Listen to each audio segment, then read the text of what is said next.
তরঙ্গের এমসিকিউ বুস্টারের ক্লাসে সবাইকে স্বাগতম। আমরা আজকের ক্লাসটি সবার জন্য উন্মুক্ত করে দিচ্ছি। আজকের এক ক্লাসে তরঙ্গ চ্যাপ্টার থেকে যত টাইপের এমসিকিউ আছে সব কিছু আমরা সমাধান করব।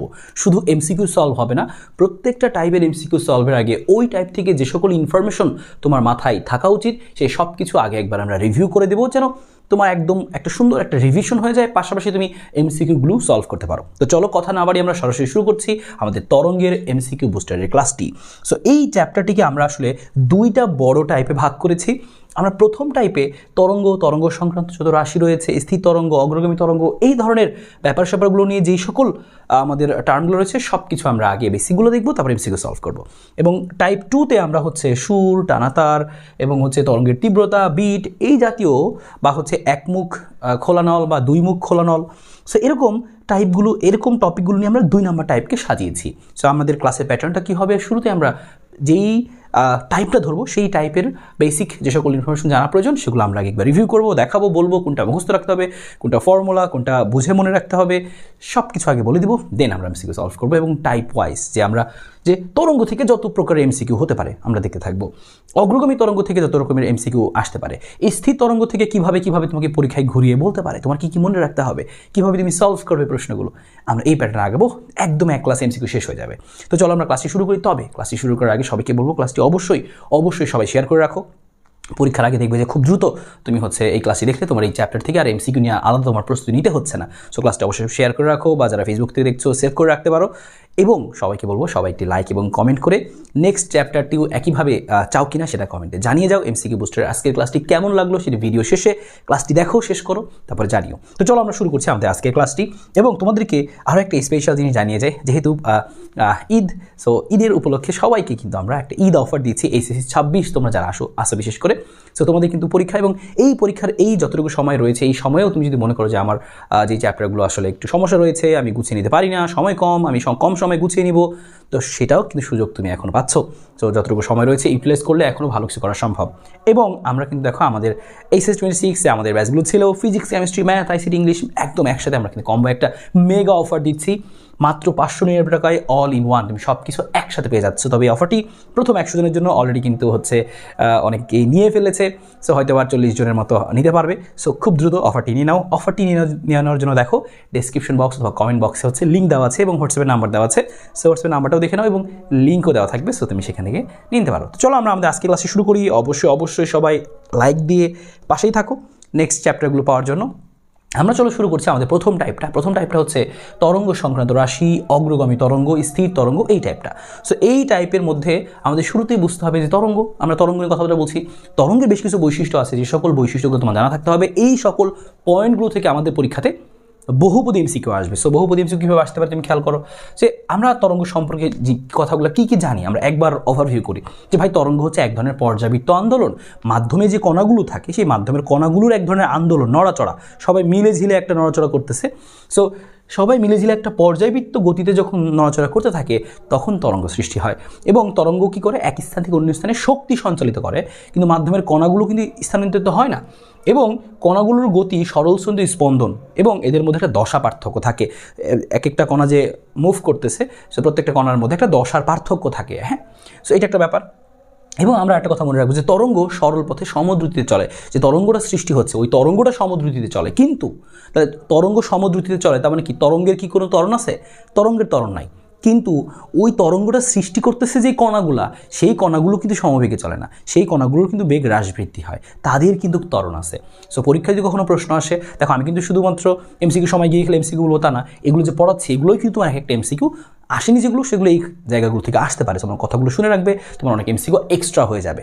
সো পরীক্ষা তোমাকে জিজ্ঞেস করতে পারে যে এই যে একটা তরঙ্গ যাচ্ছে, এই তরঙ্গের ত্বরণ কত? বলো তরঙ্গের ত্বরণ নেই, কিন্তু ওই তরঙ্গ সৃষ্টিকারী যে কণা, ওই কণাগুলো তো মুভ করে। সো ওই কণাগুলোর মুভমেন্টের ফলেই তো তরঙ্গ সৃষ্টি হয়। ওই কণাগুলোর কিন্তু বেগের পরিবর্তন হয়, তারা কিন্তু সমবেগে চলে না, কণাগুলো সমবেগে চলে না। তরঙ্গ সমবেগে চলে, কিন্তু ওই কণাগুলো সমবেগে চলে না। তাহলে ত্বরণ আছে কার? ওই কণার কিন্তু ত্বরণ আছে। সেই কথাটা মাথায় রাখবো আমরা এখান থেকে। তাছাড়া আমরা জানি যে তরঙ্গের এরকম প্রতিফলন, প্রতিসরণ, উপরিপাতন, হ্যাঁ, ইত্যাদি ঘটনা ঘটতে পারে। সেটা হচ্ছে এই জায়গাটা তোমার পরীক্ষায় প্রশ্ন আসবে যে আর তরঙ্গের উদাহরণ কি? এই লম্বিক তরঙ্গের উদাহরণ কি? আর তরঙ্গটা কি?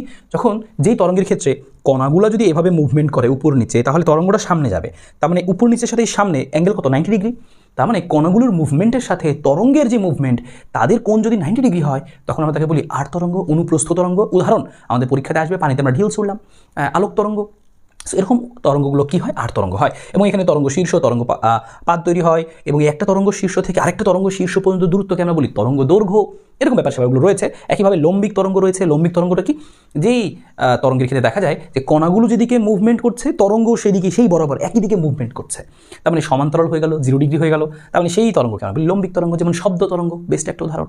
হ্যাঁ, তো এই হচ্ছে একটা ব্যাপার। এবং সংকোচন প্রসারণের মাধ্যমে এখানে হচ্ছে কি অগ্রসর হয়। তো এখান থেকে আমরা কথাটা মনে রাখবো। এবং লাস্ট নাম্বারটা বিশেষ করে ইম্পর্টেন্ট, যে লম্বিক তরঙ্গের সমবর্তন সম্ভব নয়, আর তরঙ্গের সমবর্তনটা সম্ভব হয়।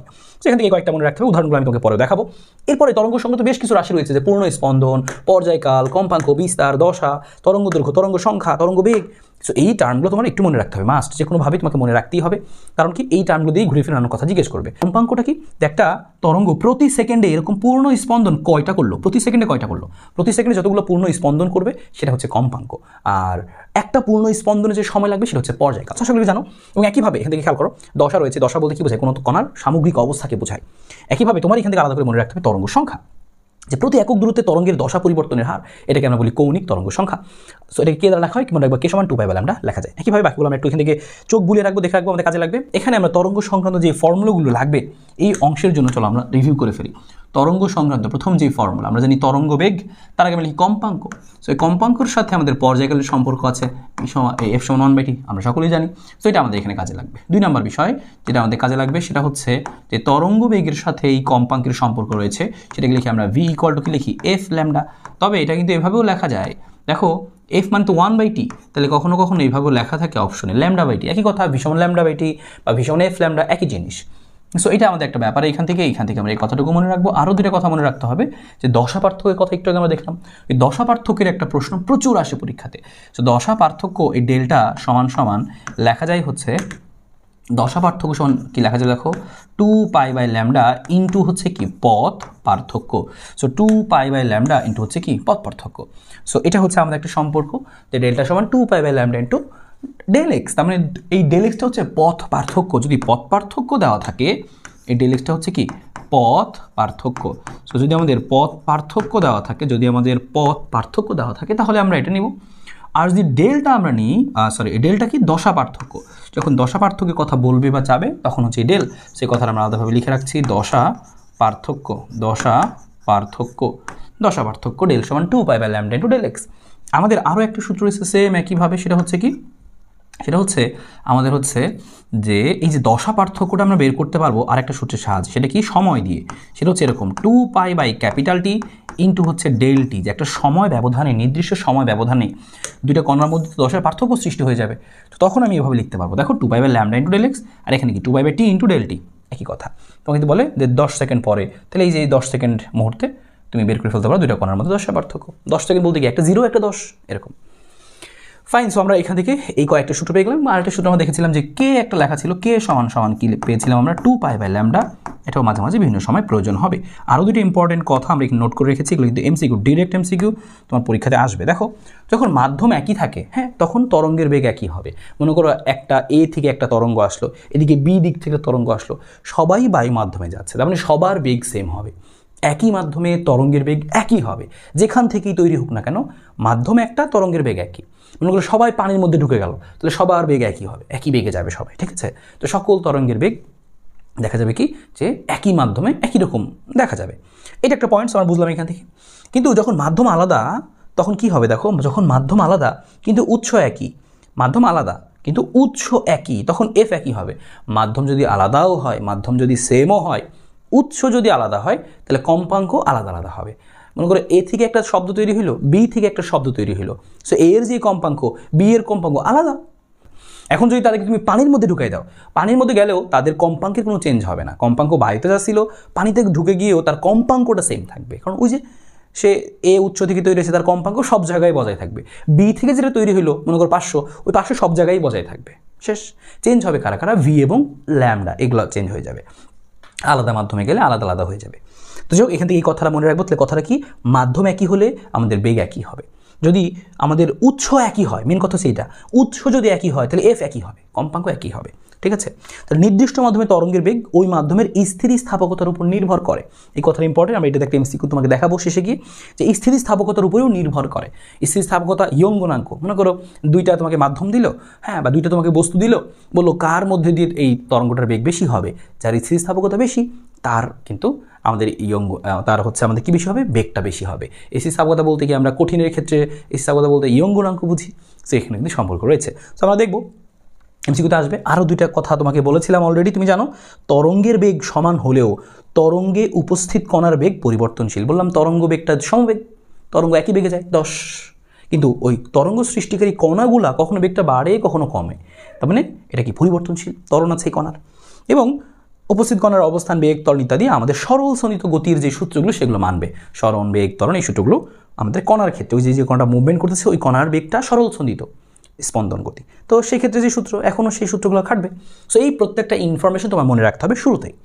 এখন দেখে নেওয়া যাক হচ্ছে চলমান তরঙ্গের বৈশিষ্ট্য, এটা আমরা একবার রিডিং পড়বো, এটা রিডিং পড়লে হয়ে যাবে, এখানে খুব বেশি প্যারা নেই। অগ্রগামী তরঙ্গের বৈশিষ্ট্যগুলো এখানে লেখা আছে, ঠিক আছে। সো বৈশিষ্ট্যগুলো তুমি একবার রিডিং পড়বা, ঘনত্ব স্থিতির উপর নির্ভর করে, এবং হচ্ছে দেখো বেশ কিছু কথাবার্তা রয়েছে, তুমি একবার পজ করে এখন রিডিং পড়ে ফেলো। আমি এটা রিডিং পড়াবো না বসে বসে, তুমি একবার পজ করো ভিডিওটা, আমি সরে গেছি, জাস্ট রিডিং পড়ো একবার। ওকে, আশা করি পড়ে ফেলছো। এবার অগ্রগামী তরঙ্গ থেকে যে সমীকরণগুলো রয়েছে সেগুলো আমরা দেখি।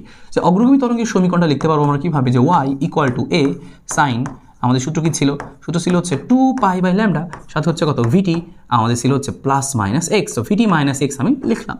এটা কখন লিখবো, যখন আমরা দেখবো তরঙ্গটা কোন দিকে, এক্স অক্ষের ধনাত্মক দিকে যখন সে গতিশীল। আমি এই সাইডে লিখে দিচ্ছি যে প্লাস এক্স অক্ষের দিকে, প্লাস এক্স অক্ষের দিকে, প্লাস এক্স অক্ষের দিকে যখন সে যাচ্ছে, প্লাস এক্স অক্ষের দিকে যখন সে যাচ্ছে, হ্যাঁ, তখন আমরা সমীকরণটা লিখবো, মানে এখানে মাইনাসটা হবে।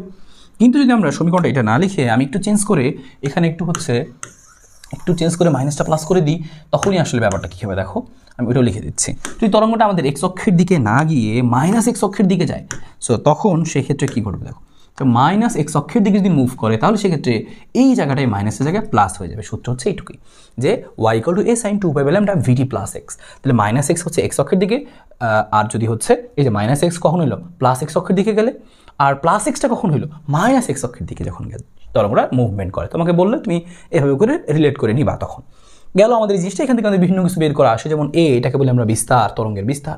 2π/λ, ল্যামডাকে আমরা কি বলি, তরঙ্গ দৈর্ঘ্য।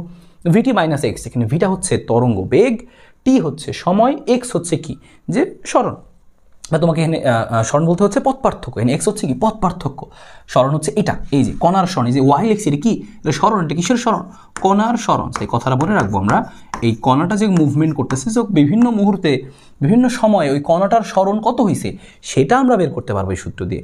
লেকিন তরঙ্গের সরণ না, এটা হচ্ছে কণার সরণ, এবং এই এক্সটা হচ্ছে কি পথ পার্থক্য। আর এই যে ভিটি মাইনাস এক্স 2π/λ বাকি পরিচয় আমরা বুঝে গেলাম এখান থেকে। সো কণার সরণ এটা, যদি কখনো কণাটার বেগ বের করতে বলে তুমি মনে রাখবা, কণার বেগ যদি কখনো তোমার বের করতে প্রয়োজন হয় তুমি একটা কাজ করতে পারবা, এই যে আমরা বেগ সমান জানি হচ্ছে কি, যে সরণকে যদি আমরা সময়ের সাপেক্ষে ডিফারেন্সিয়েট করি তাহলে পেয়ে যাবো হচ্ছে বেগ, তাহলে আমরা পেয়ে গেলাম কণার বেগ হবে কি dy/dt। মানে এই সমীকরণ যেটা দেওয়া থাকবে প্রশ্নে জাস্ট ডিফারেন্সিয়েশন করবা, তারপরে মান চাইলে মান বসাই দিবা যদি মান দেওয়া থাকে, আগে মান বসানো যাবে না। কণার বেগ এবং কণার ত্বরণ, আমরা কিন্তু বলছি যে ত্বরণটা কার থাকবে, অবশ্যই কণার, সেই কথাটা তুমি মনে রাখো। যে কণার ত্বরণ এ ইকুয়াল টু, তখন আমরা লিখতে পারবো কি, বেগের যে সমীকরণটা পাইলাম সেটাকে আমরা যদি আবার ডিফারেন্সিয়েশন করে দিই তাহলে পেয়ে যাবো হচ্ছে কণার ত্বরণ। সেখান থেকে কথাটা মনে রাখবো, এবং এইটা যদি আমরা করি, হিসাব নিকাশ যদি আমরা করি, যেহেতু এটা সরল সন্নিহিত গতি, তাহলে আমরা অবশ্যই খেয়াল করব যে ত্বরণ সরণের সমানুপাতিক এবং বিপরীতমুখী, এটা দেখবো যে আমরা পাচ্ছি। কারণ কি, কেন আমরা এই ক্ষেত্রে পাবো, কারণ আমরা জানি এই কণাটার যে গতি সেটা সরল সন্নিহিত গতি, আর সরল সন্নিহিত গতির যে বৈশিষ্ট্য ছিল ত্বরণ সরণের সমানুপাতিক বিপরীতমুখী, তাহলে অবশ্যই এটা মানবে। তো এটা আসলে মানে, সো আমরা এই কণার সরণটা মনে রাখবো, কণার বেগ এবং কণার ত্বরণটা আমরা বুঝে গেলাম। আমরা এখান থেকে সামনে আগানোর আগে আরেকটু জিনিস দেখে রাখবো, সেটা হচ্ছে এই যে আমরা একটু আগে বিভিন্ন কিছু বলতেছিলাম যে তরঙ্গ দৈর্ঘ্য, বিস্তার, এগুলো যে বলতেছিলাম, সো আমি এখান থেকে একটু পিছন থেকে তোমাকে একটু বুঝাই দিয়ে আসি, এটা তোমার মাঝে মাঝে কিন্তু দরকার হবে। দেখো এই যে ব্যাপারটা, এখান থেকে তোমার বিভিন্ন পয়েন্ট তোমার জানা দরকার হবে। তোমাকে বলবে এখান থেকে শুরু করে যে হচ্ছে এই পর্যন্ত যে দূরত্বটা সেটা কত, তুমি মনে রাখবা একটা পূর্ণ স্পন্দন যদি হয় তাহলে সেই দূরত্বটাকে বলবো আমরা ল্যামডা। এটা দিয়ে কিন্তু অনেক অঙ্ক আসবে। এখান থেকে শুরু করে এই পয়েন্টের যে দূরত্বটা, সেই দূরত্বটা কত আমাদের আসলে ল্যামডা, কারণ কি একটা পূর্ণ কম্পন আছে। দেখো সো আমাদের পরীক্ষাতে আরও জিজ্ঞেস করতে পারে। দেখো কীভাবে জিজ্ঞেস করবে, তোমাকে বললো যে এখান থেকে শুরু করে, আমি তাহলে অন্য একটা দেখাচ্ছি, এটা তো বুঝে গেল ল্যামডা। তোমাকে আমি বললাম এখান থেকে শুরু করে এই পয়েন্ট, ঠিক আছে, এই পয়েন্ট না, আমি এই পয়েন্ট দিলাম, অথবা আমি তোমাকে এই পয়েন্ট দিলাম। তোমাকে বললো এখান থেকে শুরু, এটা হচ্ছে এ পয়েন্ট, ওটা হচ্ছে বি পয়েন্ট। তাহলে এদের মধ্যবর্তী যে দূরত্বটা তোমার প্রশ্নে দেওয়া বলছে, এ বি এর দূরত্ব কত, এ থেকে বি, এখানে আসে মানে কি বেসিক্যালি এই বরাবর আছে, তাহলে হচ্ছে বি। তাহলে এই এ থেকে বি এর যে ডিস্টেন্সটা, এটা প্রশ্নে দেওয়া বলা আছে যে 10 সেন্টিমিটার। তাহলে বলছে এই তরঙ্গের তরঙ্গ দৈর্ঘ্য কত। তোমাকে আগে বুঝতে হবে ওই ডিস্টেন্সটুকু আসলে কত। সো মনে রাখবা কীভাবে, তুমি তো জানো এই পুরাটা মিলে হয়, দেখো এখানে এই লাল থেকে লাল, এই পুরাটা তো একটা কম্পন, এই পুরাটা যেহেতু একটা কম্পন, তার মানে এটা একটা ল্যামডা। যদি পুরোটা ল্যামডা হয় তাহলে এই মোটা লাল থেকে এই মোটা লাল পর্যন্ত কি এটা পুরোটা নাকি অর্ধেক, এটা জাস্ট একটা অর্ধেক। সেই অর্ধেককে আমরা বলবো λ/2। তার মানে এই যে একটা লুপ, এটা হচ্ছে λ/2। তাহলে এখানে তো আরেকটা লুপ, এটাও একটা λ/2। শুধু এটা না, দেখো তাহলে আমরা বুঝলাম যে এখান থেকে শুরু করে পুরো লুপটা হচ্ছে λ/2। তাহলে তার অর্ধেক কত হবে, এই যে এই অর্ধেক কত হবে, এই অর্ধেক হবে λ/4। এভাবে তোমাকে চিন্তা করতে হবে। তাহলে দেখো একটা λ/2, দুইটা λ/2। তারপরে এখান থেকে যখন এখানে আমি গেলাম, তাহলে এইটুকু যে গেলাম, এটুকু কি λ/2 গেছি না, আমরা জাস্ট তারও অর্ধেক পরিমাণে গেছি, পুরোটা তো যাইনি, আমরা জাস্ট তার অর্ধেক পরিমাণে গেছি। তাহলে এইটুকু কত, এইটুকু হচ্ছে λ/4। তাহলে তুমি বলতে পারো একটা λ/2, দুইটা λ/2, তার সাথে আছে কত λ/4। তাহলে আমরা এই ডিস্টেন্সটাকে লিখতে পারবো, একটা ল্যামডা, দুইটা ল্যামডা মানে তো ল্যামডা, আর এখানে আছে এক্সট্রা λ/4। তো তোমার এভাবে কিন্তু হিসাব করে নেওয়ার দরকার হবে, বিভিন্ন সময়তে তোমার কিন্তু দরকার হবে। এখানে 4, তাহলে 4 ল্যামডা প্লাস ল্যামডা, তাহলে আসবে 5 ল্যামডা। তাহলে আমরা কিন্তু এভাবে করে তখন বের করে নিব 5 λ/4 যোগটা করে নিব আর কি, কেমন। সো এই ব্যাপারটা একটু মাথায় রেখো, পরীক্ষাতে প্রায় দরকার হবে। সো তুমি প্যাটার্নটা বুঝে গেছো, কোনটুকু ল্যামডা, কোনটা λ/2, কোনটা λ/4, ওটাই তোমার কাজে লাগবে। এখানে সরণ বেগ ত্বরণ আমরা বুঝে গেলাম। এখানকার প্রশ্নগুলো ফার্দার কীভাবে আসতে পারে আমরা দেখবো, বিভিন্ন কিছু বের করতে বলবে, ভি বের করো, টি বের করো, আমরা একটা বের করে দেখালেই তুমি পুরোটা বুঝে যাবে। এরপর আমাদের স্থির তরঙ্গের মধ্যে কি মনে রাখতে হবে, স্থির তরঙ্গটা দেখো একটা তরঙ্গ হয়ে যাচ্ছিল, গিয়ে যখন কোনো কিছুতে বাধা পেয়ে প্রতিফলিত হয়ে আবার একই পথে ফিরে আসলো, দেখো তখন একটা তরঙ্গের উপরে আরেকটা তরঙ্গ পড়ছে, উপরিপাতিত হয়েছে, তো তখন আসলে একটা স্থির তরঙ্গের সৃষ্টি হয়। স্থির তরঙ্গ থেকে কী কী মনে রাখতে হবে, বেশ কিছু জিনিস মনে রাখার জিনিস আছে, জায়গা আছে। তাহলে মনে রাখবো কি, একটা তরঙ্গ যদি কোথাও বাধা পেয়ে আবার পুনরায় ফিরে আসে, তখন তারা উপরিপাতিত হয়, স্থির তরঙ্গ সৃষ্টি হয়। অথবা একটা তরঙ্গ যাচ্ছে ডান দিকে, আর একটা তরঙ্গ আসতেছে বাম দিকে, তো দুইটা তরঙ্গ পরস্পরের উপরে পড়লো, তো সেখানেও কিন্তু স্থির তরঙ্গ সৃষ্টি হবে। এখন আমাদের এখান থেকে মনে রাখার জায়গা কি, মনে রাখার জায়গা হচ্ছে এই স্থির তরঙ্গের সমীকরণটা কি। দুই রকমের স্থির তরঙ্গ আমরা সৃষ্টি হতে দেখবো, একটা হচ্ছে মুক্ত প্রান্তে প্রতিফলন, আর একটা হচ্ছে বদ্ধ প্রান্তে প্রতিফলন। সো এই মুক্ত প্রান্তে প্রতিফলন আর বদ্ধ প্রান্তে প্রতিফলনের ক্ষেত্রে আমাদের বেশ কিছু জিনিস মনে রাখতে হবে। সো সেই সামাইড আমি তোমাকে দেখাবো, সমীকরণটা তোমাকে মনে রাখতে হবে যে কোন ক্ষেত্রে কোন সমীকরণ হবে, ঠিক আছে। সো আমরা চলো তোমাকে সমীকরণটা দেখাই। মুক্ত প্রান্ত আর বদ্ধ প্রান্তের ক্ষেত্রে দেখো যে মুক্ত প্রান্তের ক্ষেত্রে চিত্রটা কেমন হয়, আর বদ্ধ প্রান্তের ক্ষেত্রে দেখো চিত্রটা কেমন হয়। সো মুক্ত প্রান্তের একটা ব্যাপার তুমি খালি খেয়াল করবা, দেখো এই তরঙ্গটা শুরু হয়েছিল উপর দিয়ে, এই যে এটা হচ্ছে স্টার্টিং, এখান থেকে স্টার্ট হয়েছে, তাই না। আর দেখো যখন এটা ফিরে আসতেছে, কিন্তু দেখো এটা কোন কালার ছিল, এটা ছিল আমাদের নীল কালারটা। আমি নীল কালারটাই নিচ্ছি তোমাকে আরও ডিটেলস দেখানোর জন্য। দেখো এই যে নীল কালারের তরঙ্গটা এই যে এভাবে করে সে যাত্রা শুরু করলো এইভাবে। আবার যখন ফিরে আসলো প্রতিফলিত যে তরঙ্গটা, খেয়াল করো এই নীলটা গেল, এই যে নীলটা গেল, এই যে নীলটা গেল, এখানে বাড়ি খেয়ে যখন আবার ফিরে আসলো, দেখো এই যে লালটা কিন্তু ফিরে আসতেছে। তাহলে দেখো এই যে লালটা যে ফিরে আসতেছে, এই লালটার দিকে দেখো, তো এটা যেভাবে শুরু হয়েছিল এটা কিন্তু ওই একই দশায় শুরু হয়েছে, মানে এখানে দশা একই থাকে। তাহলে তুমি এখান থেকে একটা কথা মনে রাখতে পারো, মুক্ত প্রান্তে প্রতিফলনের ক্ষেত্রে দুইটা তরঙ্গ তো একটার উপর একটা পড়ে, তো সেই ক্ষেত্রে দশা একই থাকে। সো এই কথাটা মনে রাখবো, একটু কাজে লাগতে পারে, দশা একই থাকে। দুইটা তরঙ্গ যখন উপরিপাতিত হয় এদের দশা একই থাকে। বদ্ধ প্রান্তে প্রতিফলনের বেলা সেটা হয় না। দেখো এই উপর থেকে শুরু করছে লালটা, মনে করো লালটাই শুরু করছে, আবার এভাবে করে গিয়ে যখন নীলটা যখন প্রতিফলিত হয়ে আসলো, দেখো নীলটা নিচ থেকে শুরু করছে। সেখানে স্টার্টিংটা হচ্ছে উপর থেকে, তুমি এভাবে জাস্ট মনে রাখার জন্য দেখতে পারো। আর দেখো এখানকার স্টার্টিংটা হচ্ছে নিচ থেকে, তার মানে কি একই দশা না বিপরীত দশা, বিপরীত দশা। এই কথা তোমাকে মনে রাখতে হবে। সো বদ্ধপ্রান্তে প্রতিফলনের ক্ষেত্রে কি হবে, বিপরীত দশা। সেটা মনে রাখার জন্য তুমি এইভাবে করে মনে রাখবে, সো বিপরীত দশায় উপরিপাতিত হয়। সেখানে বিপরীত দশা আর মুক্ত প্রান্তে একই দশা গেল, দুই রকমের প্রতিফলন হয়। মনে রাখতে হবে কী কী, এক নম্বর ওই তরঙ্গটার সমীকরণ মনে রাখতে হবে, দুই নম্বর ওই তরঙ্গের মুক্ত প্রান্তে প্রতিফলনের ক্ষেত্রে যে সর্বোচ্চ বিন্দুগুলো কোথায় কোথায় হয়, সর্বনিম্ন বিন্দুগুলো কোথায় কোথায় পায়, এগুলোকে আমরা স্পেশালি নাম দিই সুস্পন্দ বিন্দু, নিস্পন্দ বিন্দু। তো সেই বিন্দুগুলোর অবস্থান সম্পর্কে ধারণা রাখতে হবে। আর ওই একটা সুস্পন্দ থেকে আরেকটা সুস্পন্দের দূরত্ব, একটা নিস্পন্দ থেকে আরেকটা নিস্পন্দের দূরত্ব, এই কথাগুলো তোমার এখান থেকে কাজে লাগবে। যেমন আমরা চলো দেখি যে আমরা বেসিকটা একটু বলে রাখি। একটা তরঙ্গ এভাবে যাচ্ছিল y1, এবং আরেকটা তরঙ্গ দিক থেকে আসতেছিল আবার y2, এই দুইজন যখন একটার উপর একটা পড়লো, এই দুইটাকে আমরা কি করছি দেখো, একটা সমীকরণের সাথে আরেকটা সমীকরণকে আমরা কি করছি, যে ভেক্টর যোগ করে দিছি আসলে, হ্যাঁ সমষ্টি করছি। তো তখনই আমি পাইছি কি লব্ধি তরঙ্গটা পাইছি। আর লব্ধি তরঙ্গটা আসলে কি, স্থির তরঙ্গটা। সো আমরা দেখো আপতিত তরঙ্গ y1 এবং y2 লিখে নিচ্ছি। এখন তোমার মনে রাখতে হবে যেটা, আমি এটার পাশাপাশি তোমাকে আরেকটা সমীকরণ লিখে দিচ্ছি এখানে। দেখো এটাকে সংক্ষেপে লেখা আছে y = 2a cos kx sin ωt। এটা তোমার একটু অন্যভাবে লেখা থাকতে পারে, বা প্রশ্নের মধ্যে তুমি সেটা কীভাবে লেখা দেখবে, আমি যে উপরে লিখে দিচ্ছি। সো লিখে দিচ্ছি আমি y net, তুমি আমার এটা মনে রাখতে পারো আরও ভালো হবে, বা এটা মনে রাখতে পারলেও ভালো, খালি একটু মনে রাখতে হবে এখানে k মানে কি 2π λ, দ্যাটস ইট, আর কিছু না। সো আমি ওইটাই লিখে দিচ্ছি, k এর মানটা বসেই লিখে দিচ্ছি 2a, সাথে হচ্ছে কত cos, আর সাথে আসবে 2π λ ইন্টু x, 2πx λ বলতে পারি আমরা। সো 2a cos 2πx λ, আর তার সাথে থাকবে দেখো sin ωt, আর ωt-কে বলতে পারি 2πft। সো এটাও মনে রাখতে পারো, খালি তোমাকে ইনপুট দিতে হবে k এর জায়গায় 2π λ, ওমেগার জায়গায় 2πft, প্রশ্নের সাথে মেলানোর জন্য, এতটুকু আর কিছু না। সো তুমি চাইলে নিচেরটাও মনে রাখতে পারো। তো দেখো সমীকরণটা দাঁড়ালো 2a cos 2πx λ sin 2πft। এখন মনে রাখতে হবে মুক্ত প্রান্তের বেলায় কিন্তু এই সমীকরণটা হবে, বদ্ধ প্রান্তের বেলায় কি আলাদা হবে? আসো দেখি, বদ্ধ প্রান্তের বেলায় সামনে একটা মাইনাস এখানে আমরা দেখতে পাই, সেই মাইনাসটা অ্যাভয়েড করা হয়েছে, আমরা শুধুমাত্র সমীকরণটা লিখে আসো। সো y net সমান আমরা পাবো হচ্ছে দেখো, এবার পাচ্ছি কি 2a sin, তার সাথে থাকবে 2πx λ, 2πx λ, আর তার সাথে আসবে হচ্ছে আমাদের cos 2πft। খেয়াল করো যে এইটার আগেরটার মধ্যে পার্থক্যটা কোথায়? পার্থক্যটা হচ্ছে এখানে দেখো যে টিটা সাইনের সাথে, মুক্ত প্রান্তের বেলায় টিটা সাইনের সাথে, আর বদ্ধ প্রান্তের বেলায় টিটা কজের সাথে। দেখো যে টি, এই টিটা কিন্তু কার সাথে, কজের সাথে। সো আমি এই জায়গায় একটু হাইলাইট করে দিচ্ছি যে টিটা কার সাথে, এটা দেখো টিটা হচ্ছে এখানে কার সাথে, কজের সাথে। সো টি কজের সাথে। আর এখানে তুমি দেখো এখানকার টিটা কার সাথে, এখানকার টি এর যেই আমরা টি দিয়ে যেটা পাইছি সেটা কার সাথে, এটা হচ্ছে সাইনের সাথে। সো এখানে একটু আলাদা আছে, তুমি মনে রাখতে পারো যে বদ্ধ প্রান্তের বেলায় ক্লোজড এন্ডের বেলায় কজের সাথে টিটা থাকে, আর মুক্ত প্রান্তের বেলায় সাইনের সাথে টিটা থাকে, দ্যাটস ইট। সো তোমাকে সমীকরণটা মনে রাখতে হবে সামহাও, কারণ আমাদের কাজে লাগবে, তোমাকে দেখাবো কীভাবে কাজে লাগবে। আরও দুইটা ইম্পর্টেন্ট জিনিস যেটা পরীক্ষা কাজে লাগবে সেটা হচ্ছে এই সুস্পন্দ বিন্দু আর নিস্পন্দ বিন্দু, এটা কিন্তু উল্টা। তুমি শুধু মুক্ত প্রান্তেরটা মনে রাখো, ওটা উল্টা হবে। সুস্পন্দ বিন্দু λ/4 এর জোড় গুণিতক দূরত্বে। তো তুমি যেখানে যেখানে সুস্পন্দ বিন্দুগুলো পাবে, স্থির তরঙ্গ যখন এরকম সৃষ্টি হলো, স্থির তরঙ্গ সৃষ্টি হলে তুমি কোথাও কোথাও কী পাবা, এই দেখো নিস্পন্দ বিন্দু পাওয়া যাচ্ছে, এই যে নিস্পন্দ বিন্দু পাওয়া যাচ্ছে, নিস্পন্দ বিন্দু থাকবে। সো এই নিস্পন্দ বিন্দুগুলো যে তুমি পাবা, সেই নিস্পন্দ বিন্দুগুলো এবং সুস্পন্দ বিন্দুগুলোর অবস্থান কোথায় হবে সেটা জেনে রাখতে হবে। তো মনে রাখবা সুস্পন্দ বিন্দু হচ্ছে λ/4 এর জোড় গুণিতক দূরত্বে, λ/4 এর জোড়, এটা মনে রাখবা। নিস্পন্দ মানে যেই বিন্দুগুলোতে কি, যে বিস্তার একেবারে শূন্য, সর্বনিম্ন, সো নিস্পন্দ। আর সুস্পন্দ কি, বিস্তার সর্বোচ্চ। এখানে বিস্তার সর্বোচ্চ মানে এখানে এটা ম্যাক্সিমাম হয়, এটা এখানে ম্যাক্স হয়, আর নিস্পন্দতে কি হয়, এটা এখানে মিনিমাম হয়। এই কয়েকটা কথা মনে রাখবো।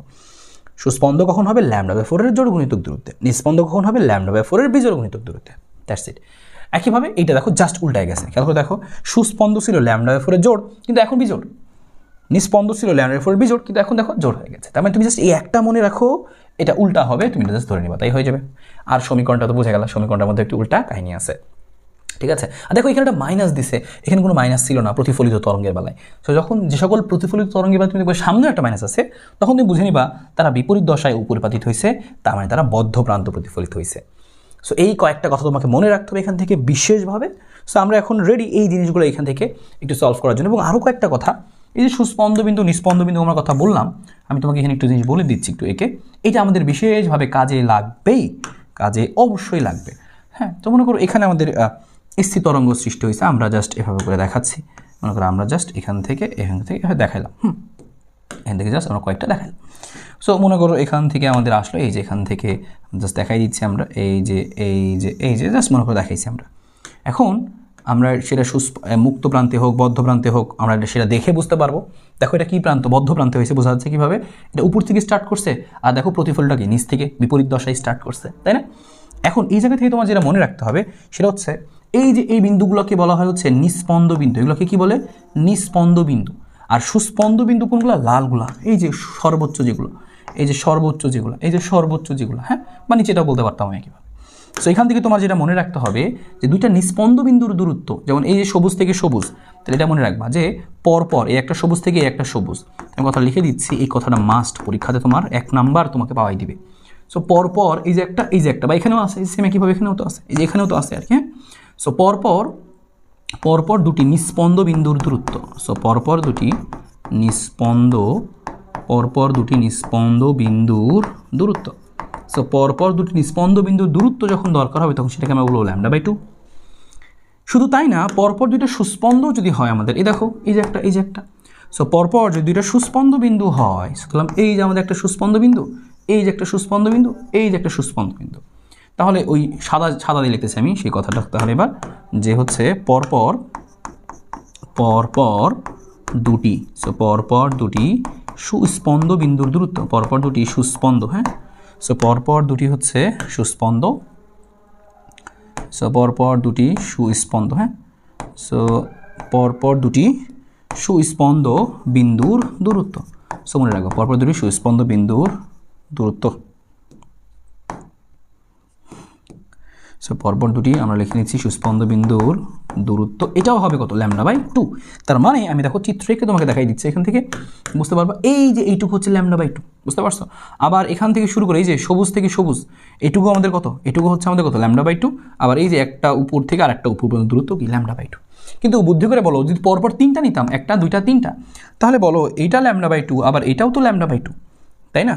সো আমরা এখান থেকে নিয়ে নিচ্ছি যে দুইটা তো λ/2, সেই দুইটাই λ/2, এটাও λ/2 আবার এটাও λ/2, তাহলে দুইটা মিলে কত হবে টোটাল ল্যামডা। পরীক্ষায় কখন এরকম আসতে পারে যে পরপর তিনটা, আমি কথা লিখে দিচ্ছি এখান থেকে, কখন জিজ্ঞেস করতে পারে তখন তুমি বুঝে নিবা পরপর তিনটা, হ্যাঁ তোমাকে তিনটা চারটা পাঁচটা যে করে দিক বুঝতে পারবা। সো পরপর তিনটা সুস্পন্দ বিন্দুর দূরত্ব কত, শুধু ল্যামডা, শুধু সুস্পন্দ না নিস্পন্দ। সো পরপর তিনটা নিস্পন্দ, হ্যাঁ নিস্পন্দ, সো পরপর তিনটা নিস্পন্দ বিন্দুর দূরত্ব কত ল্যামডা, ঠিক আছে।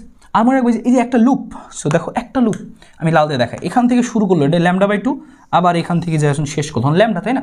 তাহলে একটা লুপ কত, শুধু একটা লুপ হচ্ছে, তাহলে ওটাও লিখে দিই, মাঝে মাঝে লুপ দিয়েও তোমার দরকার হতে পারে, তখন বুঝে নিবা যে একটা লুপ মানে কত, একটা লুপ মানে λ/2। আর একটা লুপের অর্ধেক এই দেখো এই সবুজ থেকে এই সাদা কত λ/4, কারণ এই পুরোটা হচ্ছে λ/2, তাহলে তারও অর্ধেক কত, যে এখান থেকে যে এখানে জাস্ট এই ডিস্টেন্সটুকু, এই যে আমি যেটুকু ঢেউ ঢেউ দিয়ে আঁকলাম নিচে, আমি অন্য কালার দিয়ে আঁকতেছি এখানে, এখানে হচ্ছে কি নেওয়া যায় আমরা এটা নিই, দেখো এই যে এটুকু, হ্যাঁ। সো শুধু এই নীল যেটুকু আমরা আঁকলাম সেই নীলটুকু কত হবে, সেই নীলটুকু হচ্ছে এই নীলটুকু হবে λ/4। সেই প্রত্যেকটা ইনফরমেশন তোমার মনে রাখতে হবে। তাহলে দেখো কীভাবে মনে রাখবা, পরপর দুটি নিস্পন্দ সবুজ সবুজ সবুজ, তাহলে দেখো পরপর দুটি নিস্পন্দ, এই যে নিস্পন্দ নিস্পন্দ নিস্পন্দ নিস্পন্দ, সো পরপর দুইটার দূরত্ব কত λ/2। পরপর তিনটা যদি বলতো একটা দুইটা তিনটা, যে পরপর তিনটার মধ্যবর্তী দূরত্ব কত ল্যামডা। আর যদি বলে একটা সুস্পন্দ থেকে একটা নিস্পন্দ কত λ/4, সেভাবে বলতে পারে। সে কথা লিখে রাখো, একটি সুস্পন্দ থেকে একটি নিস্পন্দ বিন্দু দূরত্ব। পরীক্ষার আগের রাত্রে অবশ্যই এটা তুমি রিভিশন দিয়ে যাবা, এখান থেকে তুমি 1 মার্ক পাবাই পরীক্ষাতে। আরেকটা লিখে দিচ্ছি, এই উপর দিয়ে লিখে দিই একটি সুস্পন্দ ও একটি নিস্পন্দ, একটি সুস্পন্দ, একটি সুস্পন্দ ও একটি সুস্পন্দ ও একটি নিস্পন্দ, একটি সুস্পন্দ একটি নিস্পন্দ বিন্দুর দূরত্ব, একটি বিন্দুর দূরত্ব কত হবে λ/4 হবে। সো সুন্দর করে প্রত্যেকটা কথা মনে রাখো, দ্যাটস ইট। তোমার এখান থেকে 1 নাম্বার তুমি পেয়ে যাচ্ছ, 1 নাম্বার আসলে এই জায়গায় এই পেজ থেকে তুমি পেয়ে যেতে পারো। সো আশা করি এইটুকু তোমার এখান থেকে মনে থাকবে। সো নেক্সট আমরা ফাস্ট ফরওয়ার্ড করি, আমরা এখন এই টাইপের এমসিগুলো শুরু করব। তবে তোমাদেরকে আমি আগেই জানিয়েছিলাম যে আমরা কিন্তু তোমাদের নিয়ে একটা ফান্ড রেজ করার চেষ্টা করছি, যেটা আমরা হচ্ছে অসচ্ছল শিক্ষার্থী এবং হচ্ছে সামাজিক উন্নয়নমূলক কাজে অংশগ্রহণ করব। সো তোমরা সবাই আমাদের এই জায়গাটায় অংশগ্রহণ করো, 10 টাকা 5 টাকা 20 টাকা তোমার এনি অ্যামাউন্ট তুমি অংশগ্রহণ করো, সবাই আমরা চাই তোমরা সবাই অংশগ্রহণ করো। ডিটেলসটা দেখে তুমি এখানে অংশগ্রহণ করে যেও। আমরা হচ্ছে এমসিকিউ সলভ করি এই পার্ট থেকে। আমরা তরঙ্গ দিয়ে কিছু কথাবার্তা দেখলাম, আমরা দেখলাম অগ্রগামী তরঙ্গ থেকে কিছু কথাবার্তা, আমরা দেখলাম হচ্ছে স্থির তরঙ্গ থেকে কিছু কথাবার্তা, এগুলো দিয়ে কীভাবে প্রশ্ন আসবে। সো প্রশ্নগুলো আমরা দেখলে আরও বেশি ক্লিয়ার তুমি হয়ে যাবে। এবং তোমাকে আমি আগেই বলেছিলাম যে এখানে সবচেয়ে বেশি গুরুত্বপূর্ণ হচ্ছে কোনটা, এখানে সবচেয়ে বেশি গুরুত্বপূর্ণ হচ্ছে উদাহরণ। আমি যখনই তরঙ্গ পড়লাম, আট তরঙ্গ, হ্যাঁ, তারপরে হচ্ছে অনুদৈর্ঘ্য তরঙ্গ, আরও এক ধরনের তরঙ্গ কিন্তু আমরা বলতে পারি যে যান্ত্রিক তরঙ্গ। এই আট তরঙ্গ এবং অনুদৈর্ঘ্য তরঙ্গ কিন্তু যান্ত্রিক তরঙ্গও বলে। যান্ত্রিক তরঙ্গ হচ্ছে কি, যান্ত্রিক তরঙ্গ থেকে আমরা একটু কথা মনে রাখবো, সেটা হচ্ছে কি যে এই তরঙ্গ মাধ্যম ছাড়া চলতে পারে না। তো যে তরঙ্গ মাধ্যম ছাড়া চলতে পারে না সেটাকে আমরা বলি হচ্ছে কি যান্ত্রিক তরঙ্গ। আর যে তরঙ্গ মাধ্যম ছাড়া চলতে পারে, মাধ্যম ছাড়াও চলতে পারে, সেই তরঙ্গকে আমরা বলি হচ্ছে তড়িৎ চুম্বকীয় তরঙ্গ। সো এই একটা ইনফরমেশন আমরা এখান থেকে মনে রাখতে পারি, এই লাইন থেকে এখান থেকে একটা মনে রাখতে পারি। আমাদের এখানে যেটা এমসিকিউ জিজ্ঞেস করেছে সেটা দেখা যাক। এখানে বলেছে যে কোনটি আর তরঙ্গ। আমরা আগে দেখেছি আর তরঙ্গ কি হয়, যে তরঙ্গের কণাগুলা আর ওই তরঙ্গটা আসলে সমকোণে অগ্রসর হয়। তাহলে উদাহরণ কোনটা জিজ্ঞেস করেছে? বাঁশির সুর, স্প্রিংয়ে তরঙ্গ, পানির তরঙ্গ, শব্দ তরঙ্গ। কীভাবে বুঝবো? দেখো, বাঁশির সুর এটা একটা শব্দ, আর শব্দ সব সময় মনে রাখবা অনুদৈর্ঘ্য। স্প্রিংয়ের সৃষ্ট তরঙ্গ, স্প্রিং টেনে ছেড়ে দিলা, তাহলে এইভাবে ওঠানামা করে, দেখো তরঙ্গটা এই বরাবর, মানে সংকোচন প্রসারণের মাধ্যমে হয়, এটাও অনুদৈর্ঘ্য। শব্দ তরঙ্গ, শব্দ তো সংকোচন প্রসারণের মাধ্যমে অগ্রসর হয়, অনুদৈর্ঘ্য। তাহলে বাকি থাকলো কি? পানি তরঙ্গ। আর পানি তরঙ্গটা কি হয়? এখানে তুমি যখন পানি থেকে ঢিল মারবা, দেখো ঢেউ সৃষ্টি হবে, সেখানে মাধ্যমের কণাগুলো আপ ডাউন করে, ওঠানামা করে এইভাবে, আর তরঙ্গটা সামনে চলে যায় সমক্ষণ। তাহলে আর তরঙ্গ। এরকম আর তরঙ্গ আর কি কি আছে? তোমার তো এভাবে করে 10টা এমসিকিউ না পড়ে একসাথে সকল আর তরঙ্গ পড়ে ফেললা, একসাথে সকল তুমি অনুদৈর্ঘ্য তরঙ্গ পড়ে ফেললা, তোমার এমসিকিউ ডান হয়ে গেল। সো এই কাজটাই করেছি। দেখো, তুমি একবার পড়ে নাও, আসো একবার তুমি আমার সাথে পড়ে নাও এখান থেকে, যে কি বলেছে, যে আর তরঙ্গ। আর তরঙ্গ আমরা জানি সমকোণে অগ্রসর হয় কণাগুলোর দিকের সাথে। উদাহরণ কি কি? যে আলোক তরঙ্গ, উদাহরণ কি? পানি তরঙ্গ, এক্স রে, টানাতারের তরঙ্গ, বেতার তরঙ্গ। এই প্রত্যেকটা হচ্ছে আর তরঙ্গ। এবার তুমি এখান থেকে দেখে নাও, সেটা কি দেখে নিবা? যে লম্বিক তরঙ্গ, অনুদৈর্ঘ্য তরঙ্গ যেটাকে আমরা বিশেষ করে বলি।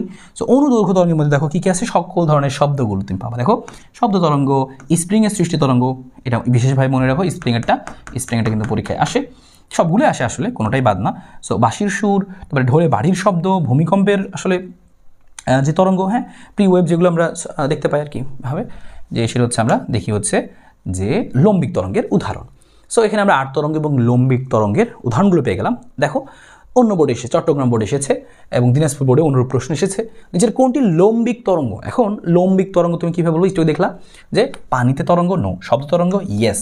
আলোক তরঙ্গ, বেতার তরঙ্গ, সবই কি ছিল? পানি, আলোক, বেতার সবই ছিল কি? আর তরঙ্গের উদাহরণ। সো তুমি আরামসে পড়ে গেলা। আরও এই টাইপের এমসিকিউ আমরা দেখবো না, আর অনেক ছিল, দেখবো না। তোমার একবার বড় হয়ে গেলো তো তোমার এখান থেকে আর একই প্রশ্ন পড়ে পারবো লাভ নেই, এটা তুমি ভালো করে মুখস্থ করে ফেলো। আমরা এইভাবে সাজিয়েছি।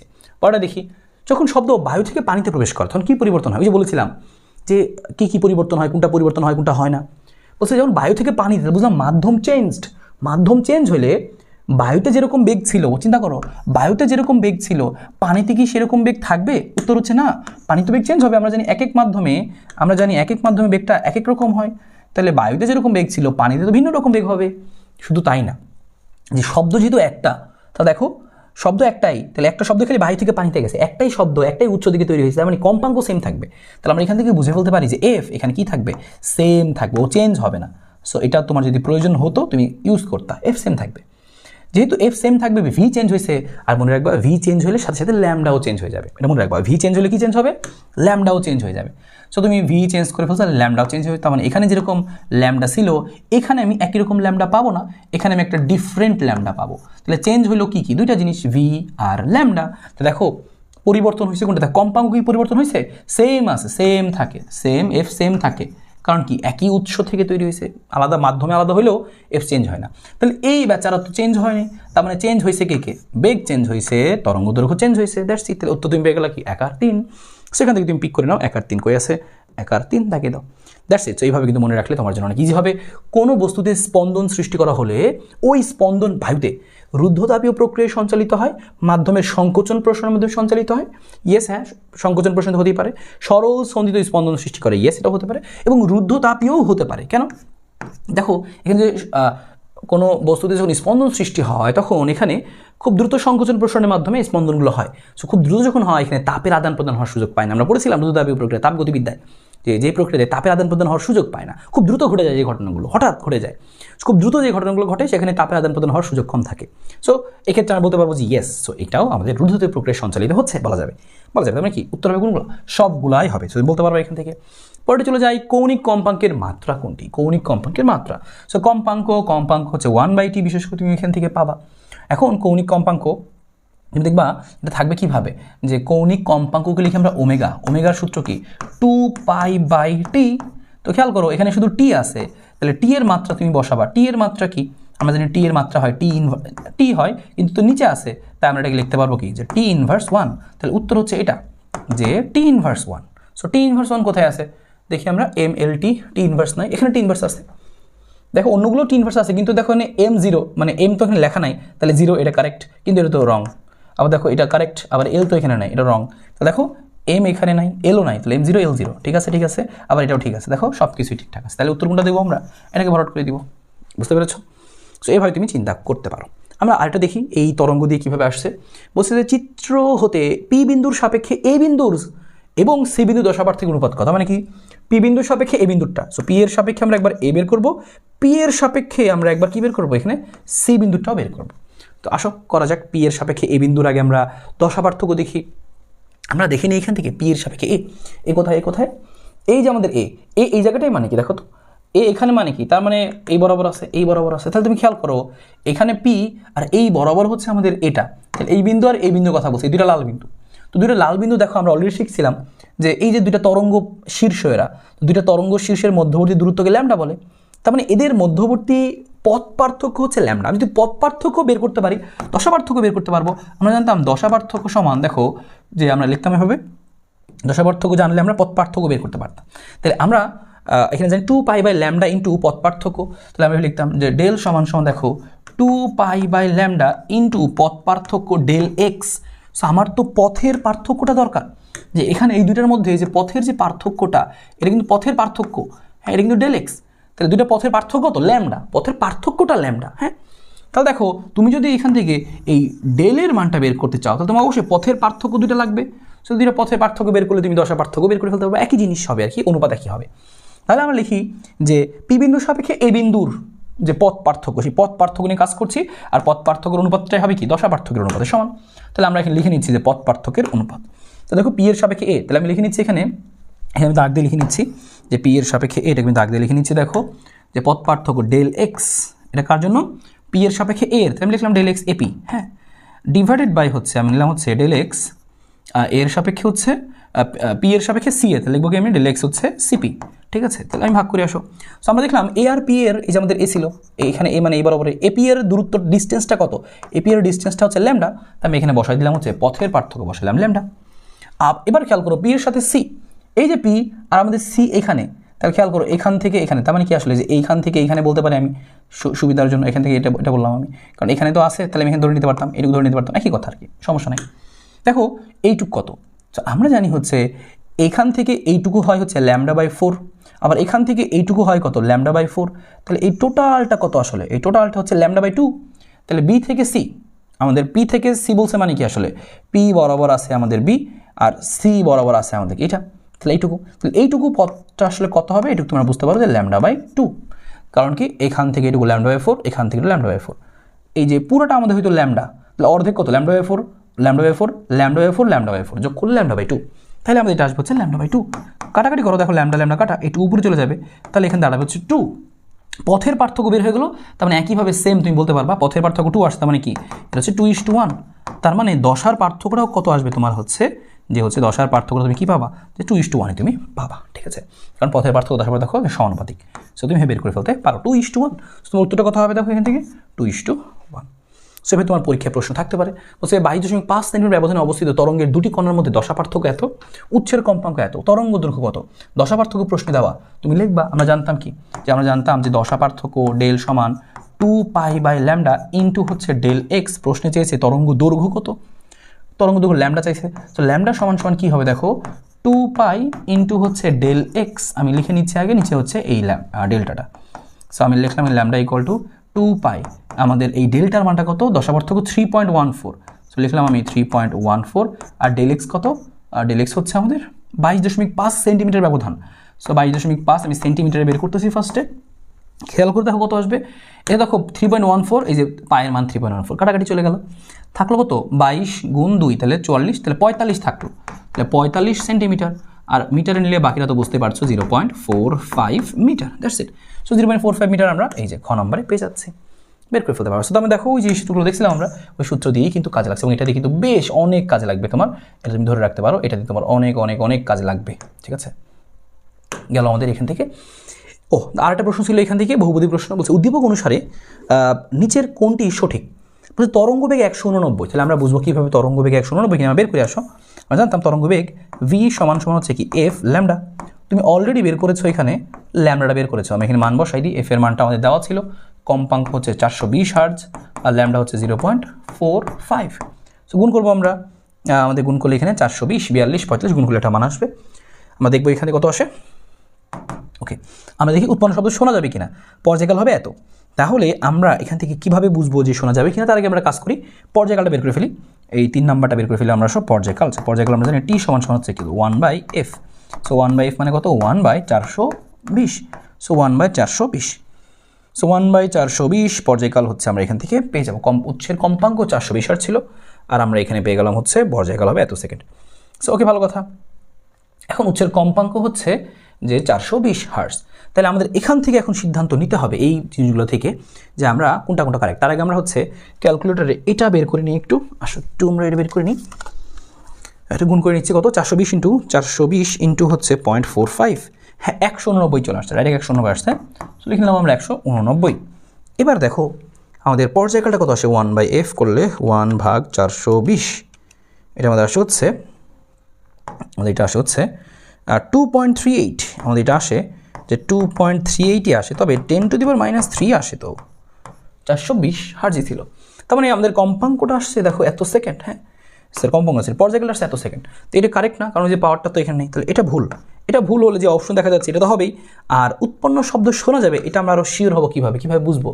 দেখো উৎসের কম্পাঙ্ক লেখা আছে 420 হার্জ। আমরা জানি মানুষ কোন শব্দ শুনতে পায়। মানুষ বেসিক্যালি 20 থেকে শুরু করে 20,000 হার্জের মধ্যে শব্দ মানুষ শুনতে পায়, ঠিক আছে। তাহলে মানুষ 20 থেকে 20,000 পর্যন্ত শুনতে পায়, তাহলে সে তো এই 420 শুনতে পাবেই, এটা বোঝা যাচ্ছে। তার মানে এই লাস্টেরটা আসলে হয়নি, আমরা চেক করে দেখলাম যে পাওয়ার আসে। সো এই হচ্ছে উত্তর, এটা বুঝে গেলাম আমরা। এরপর দেখো আরেকটা প্রশ্ন, আমরা কিন্তু কোন টাইপ করছি বুঝতে পারছো, তরঙ্গ ভি সমান এফ ল্যামডা ওই জায়গাগুলোতেই কাজ করছি। সো বলছে 3টি সুর শলাকা নেওয়া হলো যাদের কম্পাঙ্ক যথাক্রমে এত এত এত। শলাকা 3 দিয়ে বায়ুতে শব্দ করলে সৃষ্ট শব্দের তরঙ্গ দৈর্ঘ্যের অনুপাত কত? তরঙ্গ দৈর্ঘ্যের অনুপাত চাইছে। বলছে সুর শলাকা নেওয়া হলো তাদের কম্পাঙ্ক দেওয়া, বায়ুতে শব্দ করে, আমি তাদেরকে বায়ুতে নিয়ে গেছি আমি। তাহলে বায়ুতে নিয়ে গেছি তার মানে কি সবার আসলে কি দেখো সবার কিন্তু বেগটা কিন্তু সেম, সবাই বায়ুতে। তাই সবার বেগ যদি সেম হয় তাহলে আমরা সূত্র জানি ভি সমান হচ্ছে এফ ল্যামডা। তাহলে আমি এখান থেকে এক কাজ করি, ল্যামডাটাকে বেশি নিয়ে আসি। তো ল্যামডাটাকে নিয়ে আসলে কী হবে, এফ সমান ভি বাই ল্যামডা। তাহলে ভি বাই ল্যামডা মানে কি 1/λ/v। এখন ভাই সবার তো এই ভিটা সেম, তার মানে বেসিক্যালি যেটা বুঝতে পারছি আমরা যে এফ এর সাথে ল্যামডার সম্পর্কটা কি আসলে ব্যস্তানুপাতিক। আমরা সেটাই এখানে ইউজ করবো, অ্যাপ্লাই করবো। আমরা চাচ্ছি কি যে সবের তরঙ্গ দৈর্ঘ্যের অনুপাত, তাহলে লিখবো λ1 λ2 λ3। এভাবে লিখলাম তরঙ্গ অনুপাত আমি চাচ্ছি। তাহলে কি করতে হবে দেখো, তাহলে এফ সমান 1/λ, তাহলে ল্যামডা সমানুপাতিক কী হবে 1/f, বোঝা যাচ্ছে। তাহলে আমরা এখানে 1/f করে দেবো। প্রথম জনের জন্য কী করবো 1/105। সো 1/105, তারপরে দেখো পরটা কী আছে আমাদের 1/315, তারপরে আমাদের পরটা কী আছে 1/525। এখন আমরা এটাকে ভাগ করলে আসলে দেখবো কার সাথে মিলে, বা আমরা এখানে একটা কাজ করে দিই দেখি, যেহেতু এখানে সব পূর্ণ সংখ্যা আছে, পূর্ণ সংখ্যার মধ্যে মিলাইতে চাই, তাহলে এক কাজ করবো আমরা এই জায়গাটার মধ্যে বড় যেটা আছে এটাতে সবাইকে ভাগ করে দিই।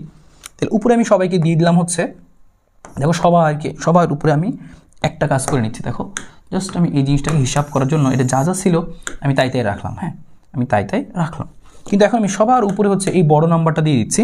তাই তোমার হচ্ছে এই বড় নাম্বারগুলো আমি দিয়ে দিচ্ছি, তাহলে তুমি দেখবে একটা অনুপাত সবাইকে এক জিনিসে গুণ বা ভাগ করা যায়।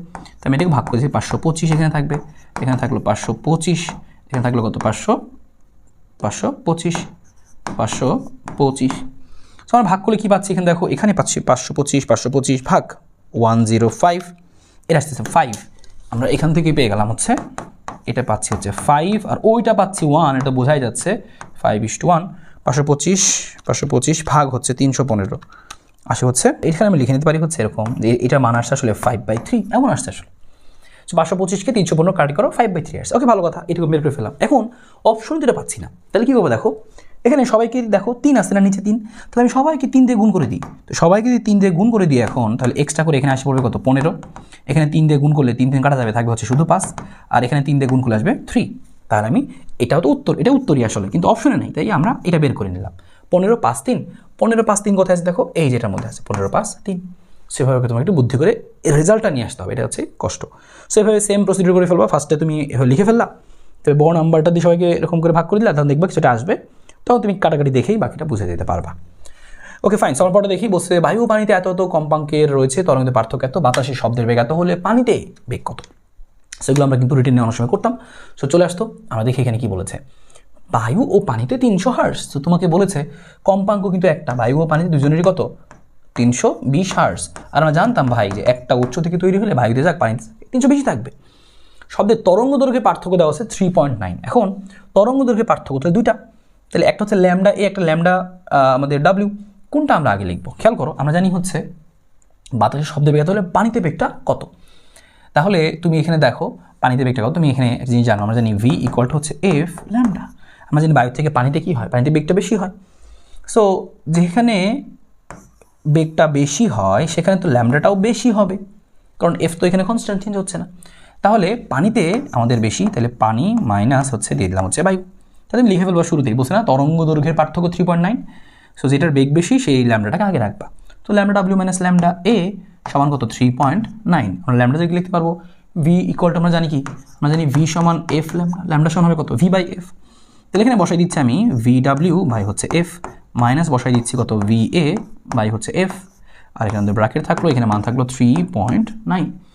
এফটা আমরা এখান থেকে বাইরে বের করে নিয়ে আসলাম, কমন নিয়ে 1/f। এখানে ভি ডাব্লিউ আমরা জানি না, ভি ডাব্লিউ তো বের করতে চাই। ভি এর মানটা আমরা জানি 345 আর কি, 345 সমান সমান হচ্ছে কত? 3.9। এফটা ভাগ আছে, ওদিক গেলে গুণ হয়ে যাবে, তখন ভি ডাব্লিউ সমান সমান কী দাঁড়াবে দেখো, তাহলে 3.9 গুণ হচ্ছে আমাদের 320, এটা আমাদের হবে। এটা মাইনাস ছিল, উপাসে গেলে তো প্লাস হয়ে যাবে। তো বাবু দেখো ভি ডাব্লিউ সমান তাহলে হচ্ছে 300 হচ্ছে 45, 1900 হচ্ছে পাচ্ছি আমরা কত? 1900 হচ্ছে পুরোটা আমরা যোগ করে নিচ্ছি, পুরোটা একবার করে নিই যে 3.9 ইন্টু হচ্ছে 320 যোগ হচ্ছে 345, 1593 আসতেছে আমাদের। সো লিখে নেব আমরা এখানে 1593 মিটার পার সেকেন্ড। সো 1593 কোনো অপশনে আছে? 1593 এই অপশনে কিন্তু রয়েছে। সো দিয়ে দেবো আমরা এই। সো আশা করি বুঝতে পেরেছো যে এইভাবে করে কিন্তু অঙ্ক তোমরা দেখতে সিকিউতে আসতো কিন্তু, হ্যাঁ, তো সিকিউ এর লাইনটা থেকে কিন্তু এমসিকিউতে চলে আসবে। সো এখানে এমসিকিউতে চলে এসেছে, আশা করি পারবো। আমরা এখান থেকে আরও একটা অঙ্ক দেখে রাখবো, তাহলে আমাদের এই অঙ্ক শেষ হবে। পি মাধ্যমে শব্দের বেগ কিউ মাধ্যমে শব্দের বেগের 4 গুণ। তাহলে পি মাধ্যমে শব্দের যে বেগ, হ্যাঁ, কিউ মাধ্যমের শব্দের বেগের 4 গুণ। তাহলে কিউ মাধ্যমের শব্দের বেগকে ধরে নিলাম আমরা এক্স, আর পি মাধ্যমেটা কত হবে? 4x। শব্দের তরঙ্গ দৈর্ঘ্যের পার্থক্য 2, তাদের মধ্যে তরঙ্গ দৈর্ঘ্যের পার্থক্য হচ্ছে 2। তাহলে পার্থক্য 2, তাহলে আমি এক জায়গায় লিখে নিই, এখানে আমি লিখে আসো তরঙ্গ দৈর্ঘ্যের পার্থক্য। তাহলে যেহেতু এটার পি বড়, তাহলে আমাদের এখানকার ল্যামডাটা বড় হবে, lambda P minus lambda Q. P বড় হলে মানে ভি বড় হলে ল্যামডা বড় হবে, ভি বড় হলে ল্যামডা বড় হবে, কারণ ভি আর ল্যামডা হচ্ছে সমানুপাতিক, ভি সমান এফ ল্যামডা। তাহলে ভি ল্যামডা হচ্ছে কি? ভি আর ল্যামডা হচ্ছে সমানুপাতিক। সো গেল আমাদের তরঙ্গের পার্থক্য হচ্ছে 2 মিটার, বলা ছিল 2 মিটার, 2 বসাই নিলাম আমরা এখানে। প্রশ্ন চাইছি কি? কিউ মাধ্যমে শব্দের বেগ 320, বলছে কিউ মাধ্যমে শব্দের কম্পাঙ্ক কত? 350। কিউ মাধ্যমে শব্দের বেগ 350, কিউ মাধ্যমে শব্দের কম্পাঙ্ক কত? দেখো তাহলে আমাদের দরকার কি এখান থেকে, আমরা এখান থেকে কী বের করতে চাচ্ছি, আসলে এখানে মানগুলো বসায় দিই। সো এখানে দেখো আমাদের বলেছে কিউ মাধ্যমে শব্দের কম্পাঙ্ক।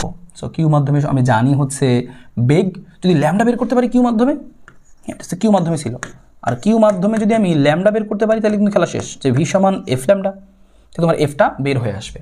সো আমরা আসলে এখানে ইউজ করি ল্যামডার জায়গায় কী লিখবো আমরা? ল্যামডার জায়গায় লিখবো হচ্ছে আমরা জানি ভি সমান এফ ল্যামডা। তাহলে কী দাঁড়ালো? ভি সমান হচ্ছে আমাদের এফ ল্যামডা, তাহলে ল্যামডা সমান হবে ভি বাই এফ। তাহলে এখানে দাঁড়াবো আমরা লিখবো হচ্ছে ভি বাই এফ, এখানে লিখবো কত? V by F. এটা হচ্ছে ভিপি, এটা হচ্ছে ভি কিউ 2। তো খেয়াল করো আবারও আগের মতো 1/fটা কমন থাকলো। এবার 1/fটা কমন এখানে আমাদের থাকলো, আর এখানে আমরা লিখে দিব হচ্ছে, দেখো এখানে আমরা লিখে দিব হচ্ছে এই জায়গাটার মধ্যে যে একটার মান হচ্ছে আমাদের এক্স, আর একটার মান কত আমাদের 4x। সো ওকে লিখে দিতে পারি আমরা, কিন্তু আমরা এক্সের মানটাই তো জানি না। আমরা একটা কাজ করি এখানের মধ্যে, যে হচ্ছে এখানে লিখে দিই, আচ্ছা পুরোটাকে লিখে নিই, ভিপি হচ্ছে আমাদের 4x মাইনাস হচ্ছে কত? এটা হচ্ছে এক্স, আগে লিখে নিই আমরা 1/fটা কমন, ভিপি এর মান 4x, ভিকিউ এর মান এক্স ইকুয়াল টু হচ্ছে কত? 2। তাহলে 4x মাইনাস যদি হচ্ছে এক্স আমরা করি, এখান থেকে দেখো আমাদের কী আসে, আমরা তাহলে এক্সটা কমন নিতে পারি। এক্স কমন নিতে কত থাকে? 3 থাকে আমাদের, বা বিয়োগ করলে 3x থাকে। তো 3xটাকে আমরা এভাবে লিখলাম, দেখো 3xটা লিখলাম এভাবে, এক্স বাই এফ সমান, এক্স বাই এফ সাথে কত ছিল? 3 ছিল, ওপাশে হচ্ছে 2। এখন দেখো এক্স বাই এফ মানে কি? আবার এই এক্সটা কী ছিল আসলে খেয়াল করো, এক্সটা ছিল হচ্ছে এই যে ভি, এক্সের জায়গায় আমি লিখতে পারি ভি কিউ। তাহলে খেয়াল করো আমি এই জায়গাটা ইচ্ছাকৃতভাবে লিখে দিলাম হচ্ছে এবার ভি কিউ বাই এফ। 3 এ পাশে গুণ ছিল, পাশে গেলে ভাগ হবে 2/3। ভি কিউ বাই এফ মানে কি? দেখো ভি বাই এফ মানে কি? এ দেখো ভি কিউ বাই হচ্ছে এফ, এফ তো সব জায়গায় সেম, তাহলে ভি কিউ বাই এফ মানে তো ল্যামডা। তাহলে ভি বাই এফ এটা মানে কিন্তু ল্যামডা। আমার তো এই মাধ্যমে আমি কিউ মাধ্যমে বেগ নিছি, তাহলে এই জায়গাটা আমরা লিখতে পারবো চাইলে। দেখো আমি একটু উপরে তোমাকে লিখে দেখাই, এই জিনিসটা কিন্তু খুব ভালো। এই অঙ্কটা কিন্তু 9-10-এও ছিল আসলে। সো যারা করেছো খুবই ভালো। দেখো এই যে ভি বাই কিউ, আমি এফ এর জায়গায় লিখে দিলাম হচ্ছে ইচ্ছা করে এফ কিউ, কারণ এফ কিউ আর হচ্ছে এফপি একই কথা, সমান সমান। লিখে দিচ্ছি এখানে যে আমাদের এফপি আর হচ্ছে এফ কিউ একই কথা, ঠিক আছে, দুটা মানে আসলে কি এফ। তো এবার আমি লিখলাম F Q. So V Q by F Q মানে কি ল্যামডা কিউ। ল্যামডা কিউ সমান সমান কত আমাদের 2/3। দেখো আমাদের ল্যামডা কিউ দরকার ছিল, কিউ মাধ্যমে এটা দরকার ছিল, ল্যামডা কিউ বেরিয়ে আসলো 2/3। তাহলে আমরা এখান থেকে লিখবো, আমরা জানতাম হচ্ছে V equal to F lambda, যে আমি এখানে লিখলাম V Q F Q lambda Q. আমার দরকার হচ্ছে কম্পাঙ্ক, তাহলে এফ কিউ, তাহলে কী আসবে ভি কিউ বাই হচ্ছে ল্যামডা কিউ। তাহলে ভি কিউ বাই ল্যামডা কিউটা আমরা বসাই দিই এখান থেকে। আসো ভি কিউ, এই ভি কিউ এর মানটা কত 350, আর ল্যামডা কিউ পাইলাম মাত্র আমরা 2/3, সো 2/3, তাহলে 350 গুণ হচ্ছে 3 ভাগ হচ্ছে 2 আসবে হচ্ছে 525। তাহলে উত্তর হবে আমাদের কত 525 হার্টজ। সো এইভাবে তোমার কিন্তু পরীক্ষাতে আসতে পারে, ঠিক আছে, সেটু খেয়াল রাখতে হবে। পি মাধ্যমে 100 কম্পনে শব্দের অতিক্রান্ত দূরত্ব কত? সো ভেরি ইম্পর্টেন্ট, আমি অন্য কাজ লিখে দিচ্ছি, এটা খুবই ইম্পর্টেন্ট। এটা আমাদের পরীক্ষাতে এমসিকিউতে প্রায় আসে। সূত্র হচ্ছে S equal to N lambda, S equal to N lambda. বলছে পি মাধ্যমে 100 কম্পনে শব্দের অতিক্রান্ত দূরত্ব। সো পি মাধ্যমে তোমার কি লাগবে, পি মাধ্যমে তোমার লাগবে হচ্ছে ল্যামডা, আর এন এর মান তো জানি, কারণ প্রশ্ন বলা আছে 100 কম্পন সংখ্যায় হচ্ছে তো মানে হচ্ছে এন এর মান। তাহলে আমরা লিখি এখানে যে এন এর মানটা তো 100, কিন্তু ল্যামডা পিটা কত, ল্যামডা পিটা আমার দরকার। এই দেখো আমি লিখে আসছিলাম আমরা যে lambda P minus lambda Q সমান সমান 2। এখান থেকে আমরা কি বলতে পারি, আমরা বলতে পারি হচ্ছে ল্যামডা পি সমান সমান কত 2 যোগ ল্যামডা কিউ। তাহলে ল্যামডা কিউটা কত, ল্যামডা কিউ ছিল 2/3, সো 2/3, সো 2 + 2/3 করে নিচ্ছি আমরা, 2/3 যোগ হচ্ছে 2 আসে 2.66, আসে 2.66, তাহলে 67 লিখে দিলাম আমরা একেবারে। সো 2.67, সো 2.67, আর তার সাথে আছে 100, সো গুণ করলে কী পাবো আমরা 266, 267, এই যে ঘ নাম্বারটা আমরা পেয়ে যাবো। তাহলে এই যে সূত্রটা S equal to N lambda, যদি তুমি নোট করে রাখো, সূত্রের জায়গায় বক্স করে রাখো, ঠিক আছে। ওকে, সো আমরা বুঝে গেলাম এই টাইপ থেকে কীভাবে আসতে পারে। আর একটু আসতে দেখো শব্দ কোন মাধ্যমে সবচেয়ে বেশি দ্রুত প্রবাহিত হবে।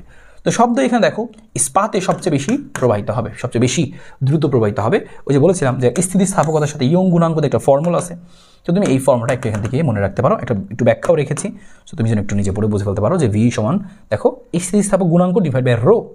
সো ঘনত্ব বেশি হলে কিন্তু, মাধ্যমে ঘনত্ব বেশি হলে কিন্তু বেগ কমে, কিন্তু সেটা কিন্তু আবার ওয়াইয়ের উপরেও নির্ভর করে। ওয়াই বেশি হলে কিন্তু সেক্ষেত্রে আবার ভিটা বেড়ে যায়, ঠিক যেমন ইস্পাতের ক্ষেত্রে সেটা হয়েছে। ইস্পাতে ইয়ং গুণাঙ্কটা বেশি হওয়ার কারণে বেশি, এবং আমরা তো জানি শূন্য, বাতাস, পানি, কঠিন মাধ্যমে নর্মালি কী হয় যে বেশি বেগে প্রবাহিত হয় শব্দ তরঙ্গ।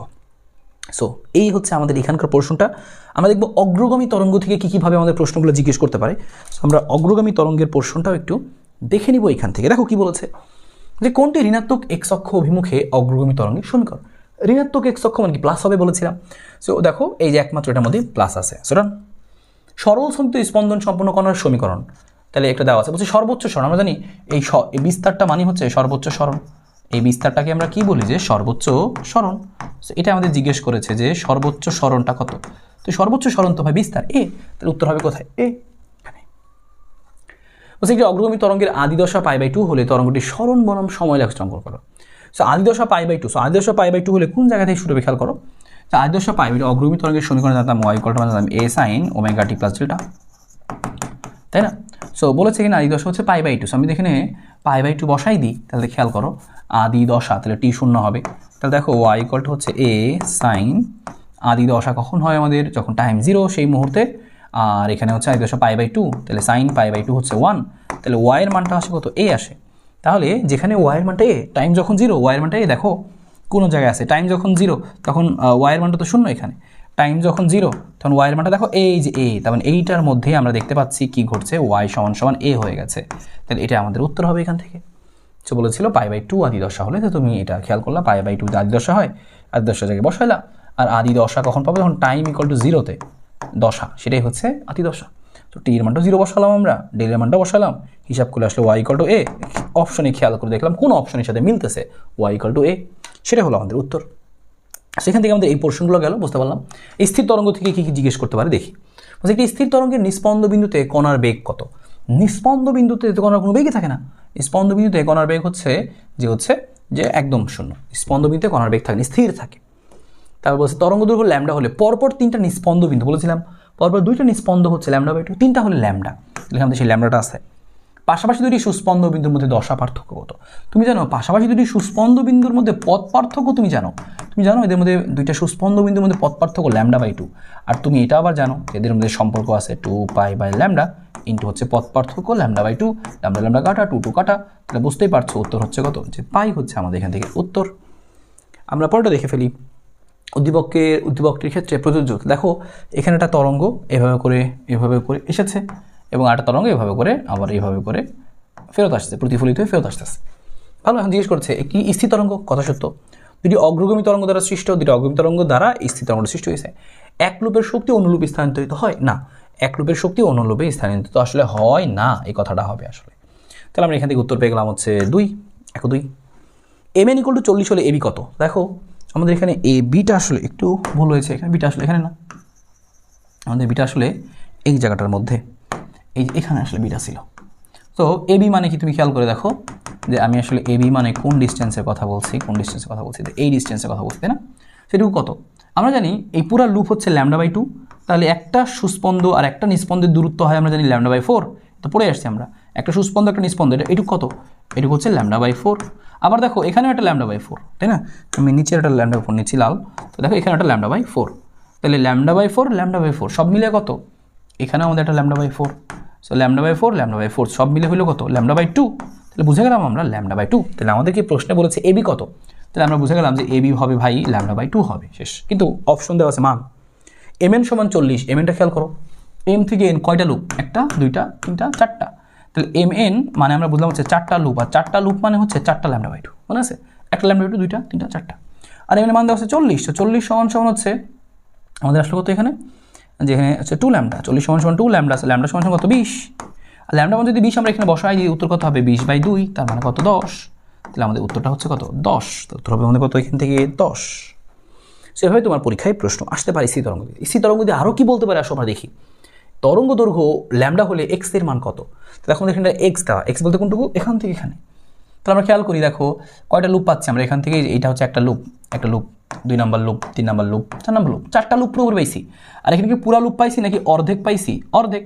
তাহলে এইটুকু আমাদের অর্ধেকেরটা তো λ/4 হয়, আমরা জানি একটা সুস্পন্দ থেকে একটা নিস্পন্দ, অর্ধেক কত হয়? λ/4। তাহলে আমরা বুঝতে পারলাম এই যেখান থেকে এই সর্বোচ্চ থেকে এই নিস্পন্দ পর্যন্ত কত? λ/4।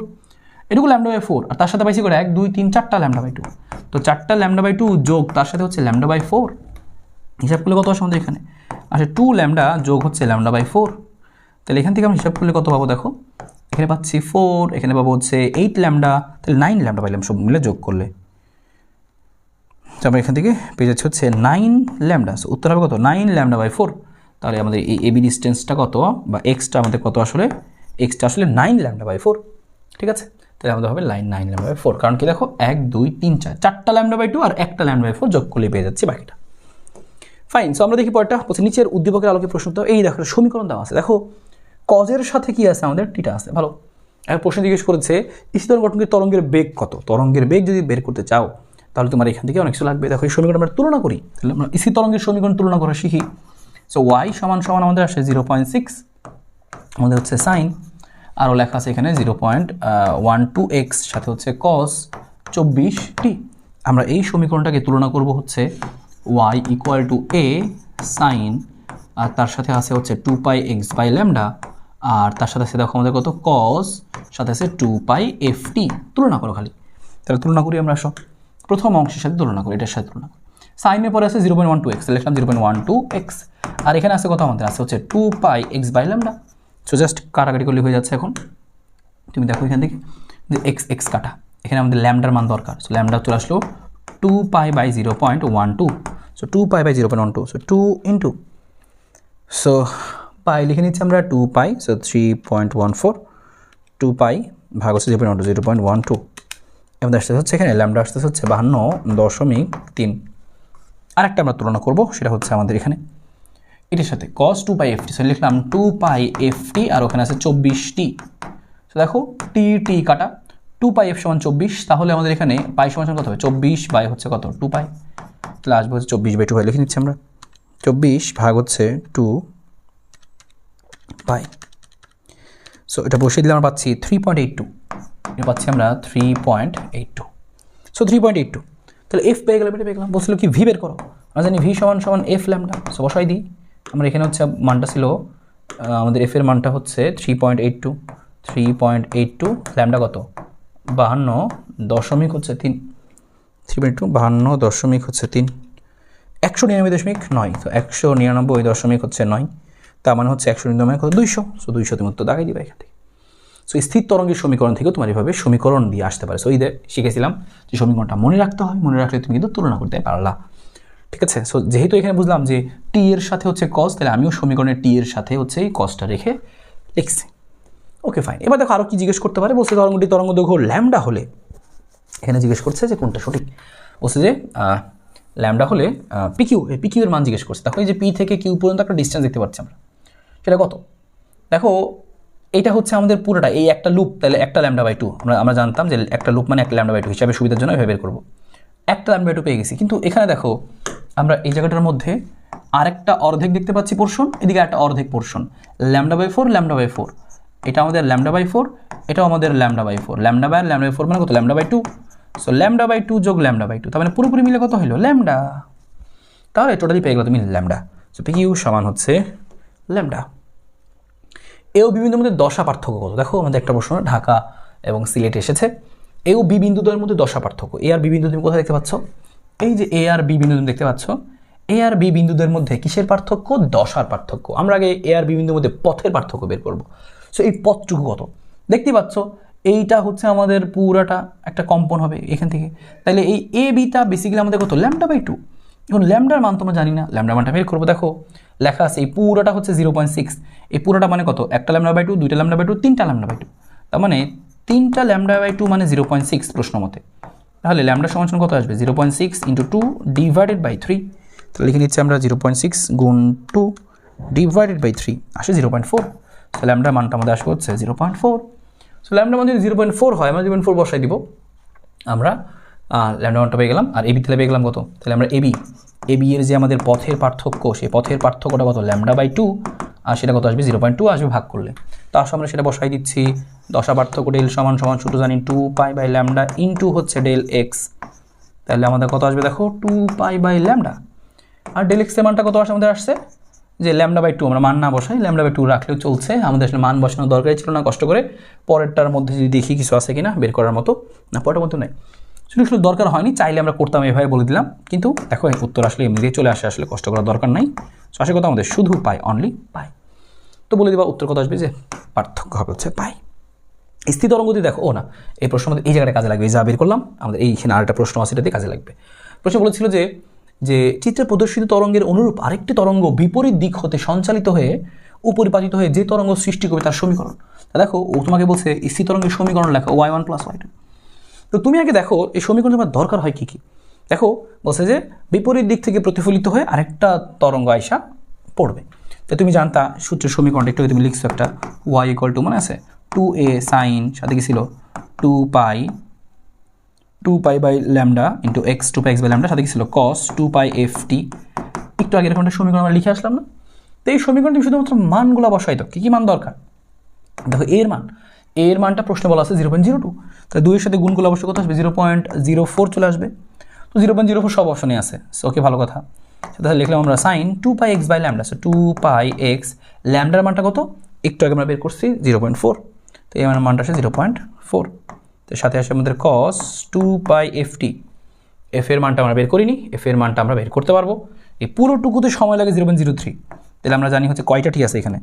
t/2, তো 3টা t/2, তো আমি লিখে নিচ্ছি আগের মতো 3টা t/2, এর মানে হচ্ছে 0.03, আর শুধু টি আসবে কত? তাহলে 0.03 গুণ 2 ভাগ হচ্ছে কত? 3, 0.02 আসতেছে আমাদের। ওকে, তো 0.02 আসলো, তাহলে আমি এখানে এফ এর জায়গায় টি যদি এটা পাই, তাহলে এফ কত হবে? 1/0.02, সেটাকে আমরা ইনভার্স করে দিচ্ছি 50, তাহলে পেয়ে গেলাম হচ্ছে 50, আর তার সাথে টি। তো দেখো তোমার উত্তর কিন্তু চলে আসছে 0.04, সাথে হচ্ছে sin 2πx/0.4। সো দেখি আমরা শুধু পাইটাকে রাখছি, 2 থাকুক, সো 2 আর 0.4 আমি হিসাব করি, 2 ভাগ 0.4 এসে 5, তাহলে হিসাব প্লেটে আমার দাঁড়াচ্ছে হচ্ছে 5, তাহলে 5πx সাথে দাঁড়াচ্ছে cos 100πt। এই দেখো আমাদের আলটিমেটলি উত্তর। তো সমীকরণটা মনে রাখলে যে লাভ আছে, সো তুমি এটা বুঝতে পারলা যে তোমাকে সমীকরণ বের করতে বলছিল, স্থির তরঙ্গে বের করলা। দেখো আমরা বলছিলাম টি এর সাথে যখন cos থাকবে, তার মানে কি বিপরীত দশা। এখানে যে চিত্র আঁকা, সেই অনুযায়ী চিত্র আঁকলে আসলে তেমনই হয়, তাই না? সো বিপরীত দশা ধরেই আমরা করলাম, কিন্তু এখানে তো বিপরীত দশা আসলে বলেনি। সো যেহেতু বেশি বলেনি এবং এটা আমরা খেয়াল করলাম, দেখো আমাদের অপশনগুলো আগে খেয়াল করা উচিত ছিল। দেখছিলাম অপশনের মধ্যে সকলটি এর আগে সাইন, সকলটি এর আগে সাইন, সকলটি এর আগে সাইন, সকলটি এর আগে সাইন। তার মানে তারা বোঝাইছে কি, একটু আগে শিখছিলাম আমরা যে টি এর আগে সাইন, তার মানে কি মুক্ত প্রতিফলন। তারা মুক্তটা বোঝাইছে। আর আমরা আসলে কোনটা সমীকরণ বের করছি, আমাদের হচ্ছে বদ্ধ প্রতিফলনের ক্ষেত্রে বদ্ধ। বদ্ধ মানে কি, এক প্রান্ত, বদ্ধ মানে কি যে হচ্ছে বিপরীত দিক থেকে, বিপরীত দশার, এই যে এভাবে করে। হ্যাঁ, সো এ দেখো এটা উপর থেকে শুরু হয়েছে, এটা নিচ থেকে শুরু হইলো। সো এই চিত্র আসলে এরকম হইলে কী হতো, বদ্ধ প্রান্ত প্রতিফলন। সো বদ্ধ প্রান্ত প্রতিফলনের ক্ষেত্রে এরকম হইতেছে বদ্ধ প্রান্ত। কিন্তু যেহেতু অপশনে আমরা এটা পাচ্ছি না, এটাও কিন্তু উত্তর, এটাও কিন্তু স্থির তরঙ্গ, যদি বদ্ধ প্রান্ত হয় এটাই উত্তর। কিন্তু অপশনে যেহেতু পাচ্ছি না, তাই তোমাকে কী করতে হবে, অপশনটা আমাদের আগেই খেয়াল করা উচিত যে কোনটা দিয়ে করছে। তো আমরা এখন জাস্ট আসো আমরা মুক্ত প্রান্তটা করে দেখাই দ্রুত, তুমি একদম এখন ইজিলি বুঝে ফেলতে পারবা। আমরা লিখে নিচ্ছি মুক্ত প্রান্তের প্রতিফলনের ক্ষেত্রে। সো মুক্ত প্রান্ত প্রতিফলন, সো মুক্ত প্রান্ত প্রতিফলনের ক্ষেত্রে তখন তোমার সমীকরণটা কী দিয়ে হবে, দেখো আমাদের টিটা হবে সাইন দিয়ে। তখন আমরা লিখবো y = 2a cos 2πx/λ, সাথে কি থাকবে sign 2πft, sign 2πft। Just মান বসাই দাও, পরের উত্তর শেষ। এখানে আমাদের এর মানটা আমরা জানি, দেখো বসালে কত আসবে, 0.04 আসবে। এখানে cos, এখানে আসবে 2πx, এখানে আসবে 0.4 আমরা বের করছিলাম, এখানে আসবে সাইন 50 বের করছি আমরা, তাহলে আসবে কত, 100πt, 100πt। তাহলে এবার তুমি দেখো চলে আসবে 0.04 cos, এখানে আসবে 5πx আর সাইন 100πt, সাইন 100πt। তো সাইন 100πt, দেখো সাইন 100πt এক জায়গায় আছে, এই অপশনটার মধ্যেই শুধুমাত্র আছে। ঠিক আছে, সো আমরা এই প্রশ্নটা রিটেনের স্টাইলে করলাম। এমসিকিউতে আমরা আসলে কি করব, এমসিকিউতে আমাদের আসলে কি করা উচিত ছিল, যে দ্রুত বের করতে চাই। এবার তোমাকে দেখো কিছু জিনিস শেখাচ্ছি, যে তুমি এত কিচ্ছু করবা না, তুমি দুইটাই শিখে রাখলা, যে মুক্ত প্রান্ত হইলে এটা হয়তো, বদ্ধ প্রান্ত যদি স্পেশালি যদি তারা চাইতে পারতো কি না পারতো। সো মুক্ত প্রান্ত বা বদ্ধ প্রান্ত যদি তারা চাইতো, তখন আমরা আসলে করতে পারতাম, যেটা চাইতো সেই অনুযায়ী আমরা করতে পারতাম। কিন্তু এখানে যেহেতু চাই নাই, কিছু বলে নেই, সো আমরা আসলে মুক্ত প্রান্ত অপশনটাই দেখতে পাচ্ছি। সো আমরা এমসিকিউতে আসলে কী করবো, দেখো সেটা তোমাকে আমি আগে শিখে রাখি। দেখো এমসিকিউতে আসছে, এখন আমাদের প্রথমেই অবজার্ভ করা উচিত। আমরা আগেই সূত্র বসাবো না এভাবে, আমরা আগে অবজার্ভ করবো। দেখো অবজার্ভ করে দেখলাম আমার পুরো সমীকরণ কষ্ট করে লেখার দরকার নাই, তুমি পদ্ধতিটা শিখে রাখো। 0.04 সব জায়গায় 0.04 cos 5πx, তার মানে বুঝলাম যে সমীকরণটা যে টিটা সাইনের সাথে, সেটা বুঝলাম সব জায়গায় টিটা সাইনের সাথে। এখন শুধুমাত্র দেখো তোমার চেঞ্জ হয়েছে কোথায়, চেঞ্জ হয়েছে শুধুমাত্র হচ্ছে এই কম্পাঙ্কতে। এই কম্পাঙ্ক 2π এর জায়গায়, 2πft এর জায়গায়, এক জায়গায় 200, এক জায়গায় 100, 300, 400 এরকম। তাহলে তুমি শুধুমাত্র ওয়ান অ্যান্ড অনলি এই টিএফটা বের করো। তুমি এখানে দেখতে পাচ্ছ কি, টি এর মানটা হচ্ছে t/2, 3t/2 মানে 0.03, এফটা বের করলে তোমার আসলো কত, 50। এফটা বের করলে 50, তার মানে সমীকরণ তো লিখতে হয় 2πft, 2 দিয়ে গুণ করতে হবে 50, তাহলে উত্তর হবে 100 ওয়ালাটা। 100 ওয়ালা কোনটা আছে, এটা তুমি জাস্ট আগে দিবা। যেহেতু অপশনে তোমাকে সুযোগ দিছিল, সব সেম দিছে, সব সেম দিছে, এটা সুযোগ দিছিল অপশনে দেখে। সো আর যদি অপশনে আলাদা হইতো তাহলে আবার কী করতা, তখন কিচ্ছু করার নেই, এভাবেই করা লাগতো, তখন এভাবেই করা লাগতো। তাই আমরা পুরোটাও শিখলাম, আর এই অপশনটা আমরা উত্তর দ্রুত বের করাটা শিখলাম। সো এভাবে তোমার আসতে পারে, আশা করি এখান থেকে আসলে পারবা। আর মুক্ত প্রান্ত বদ্ধ প্রান্ত যদি কিছুই না বলে, তখন অপশনটা আগে দেখে নিবা, অপশন দেখে উত্তর দিবা। অপশন কিন্তু এভাবেও থাকতে পারতো, এভাবে থাকলে তখন তুমি এটাই দাগাইতা। ঠিক আছে, সো অপশনটাকে দেখে নিবা। সো আমরা আগেই জেনেছি যে টি যদি শুধু টিটা যদি সাইনের ফাংশনের সাথে থাকে মুক্ত প্রান্ত, আর টি যদি আমাদের কজের সাথে থাকে বদ্ধ প্রান্ত। আর এখানে আমাদের চলে, এখানে বদ্ধ প্রান্তটা আসলে দেয়নি, অপশনে কী দেওয়া ছিল, মুক্ত প্রান্ত দেওয়া ছিল। তো অপশন দেখে আমরা যে কোনো একটা মানে ফেলবো, তাই হয়ে যাবে। সো আশা করি বুঝতে পেরেছি আমাদের এই টাইপের প্রশ্নগুলো আমাদের কীভাবে আসতে পারে। এখান থেকে আমরা পরবর্তী টাইপটাও এখান থেকে দেখে ফেলি, দ্রুত আসো, যে পরবর্তী টাইপে আমাদের এখান থেকে কী কী জিজ্ঞেস করতে পারে। তবে এই টাইপে আমাদের আরেকটা জিনিস আসলে না করলেই নয়, সেটা আমাদের করে যেতে হবে। সেটা হচ্ছে তোমাকে একটা সমীকরণ দিয়ে দেয় ভাবে যে y = বললো তোমাকে 10, সাথে দিয়ে দিল কি সাইন, আর তোমাকে এখানে বললো হচ্ছে যে 6 সাইন, এখানে বললো পাই, সাথে বললো 6t প্লাস হচ্ছে তোমাকে এখানে বললো হচ্ছে 3 কিছু একটা তোমাকে বললো। হ্যাঁ, আচ্ছা ভালো কথা, এখানে তোমাকে কিছু একটা এরকম বলে দিল।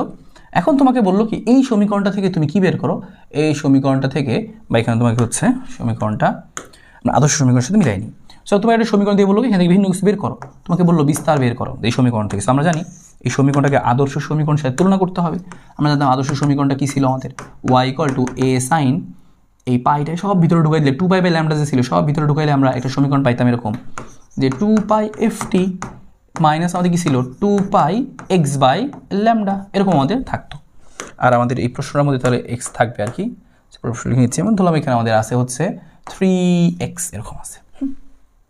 আমাদের এখন এখান থেকে বের করতে বলছে কি, তুলনা করে বের করতে বলছে, এখান থেকে বের করতে বলছে যে সব কিছু বের করো।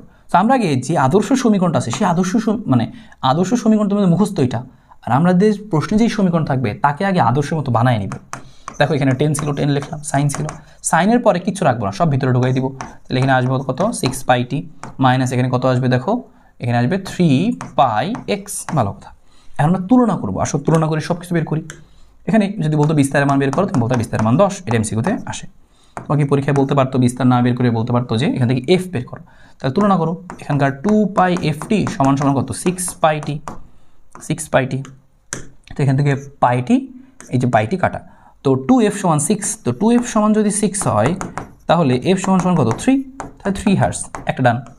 আমরা একটা তুলনা করি, ওপাশে আছে কত 2πx/λ, আর এপাশে আছে কত আমাদের 3πx, হ্যাঁ 3πx।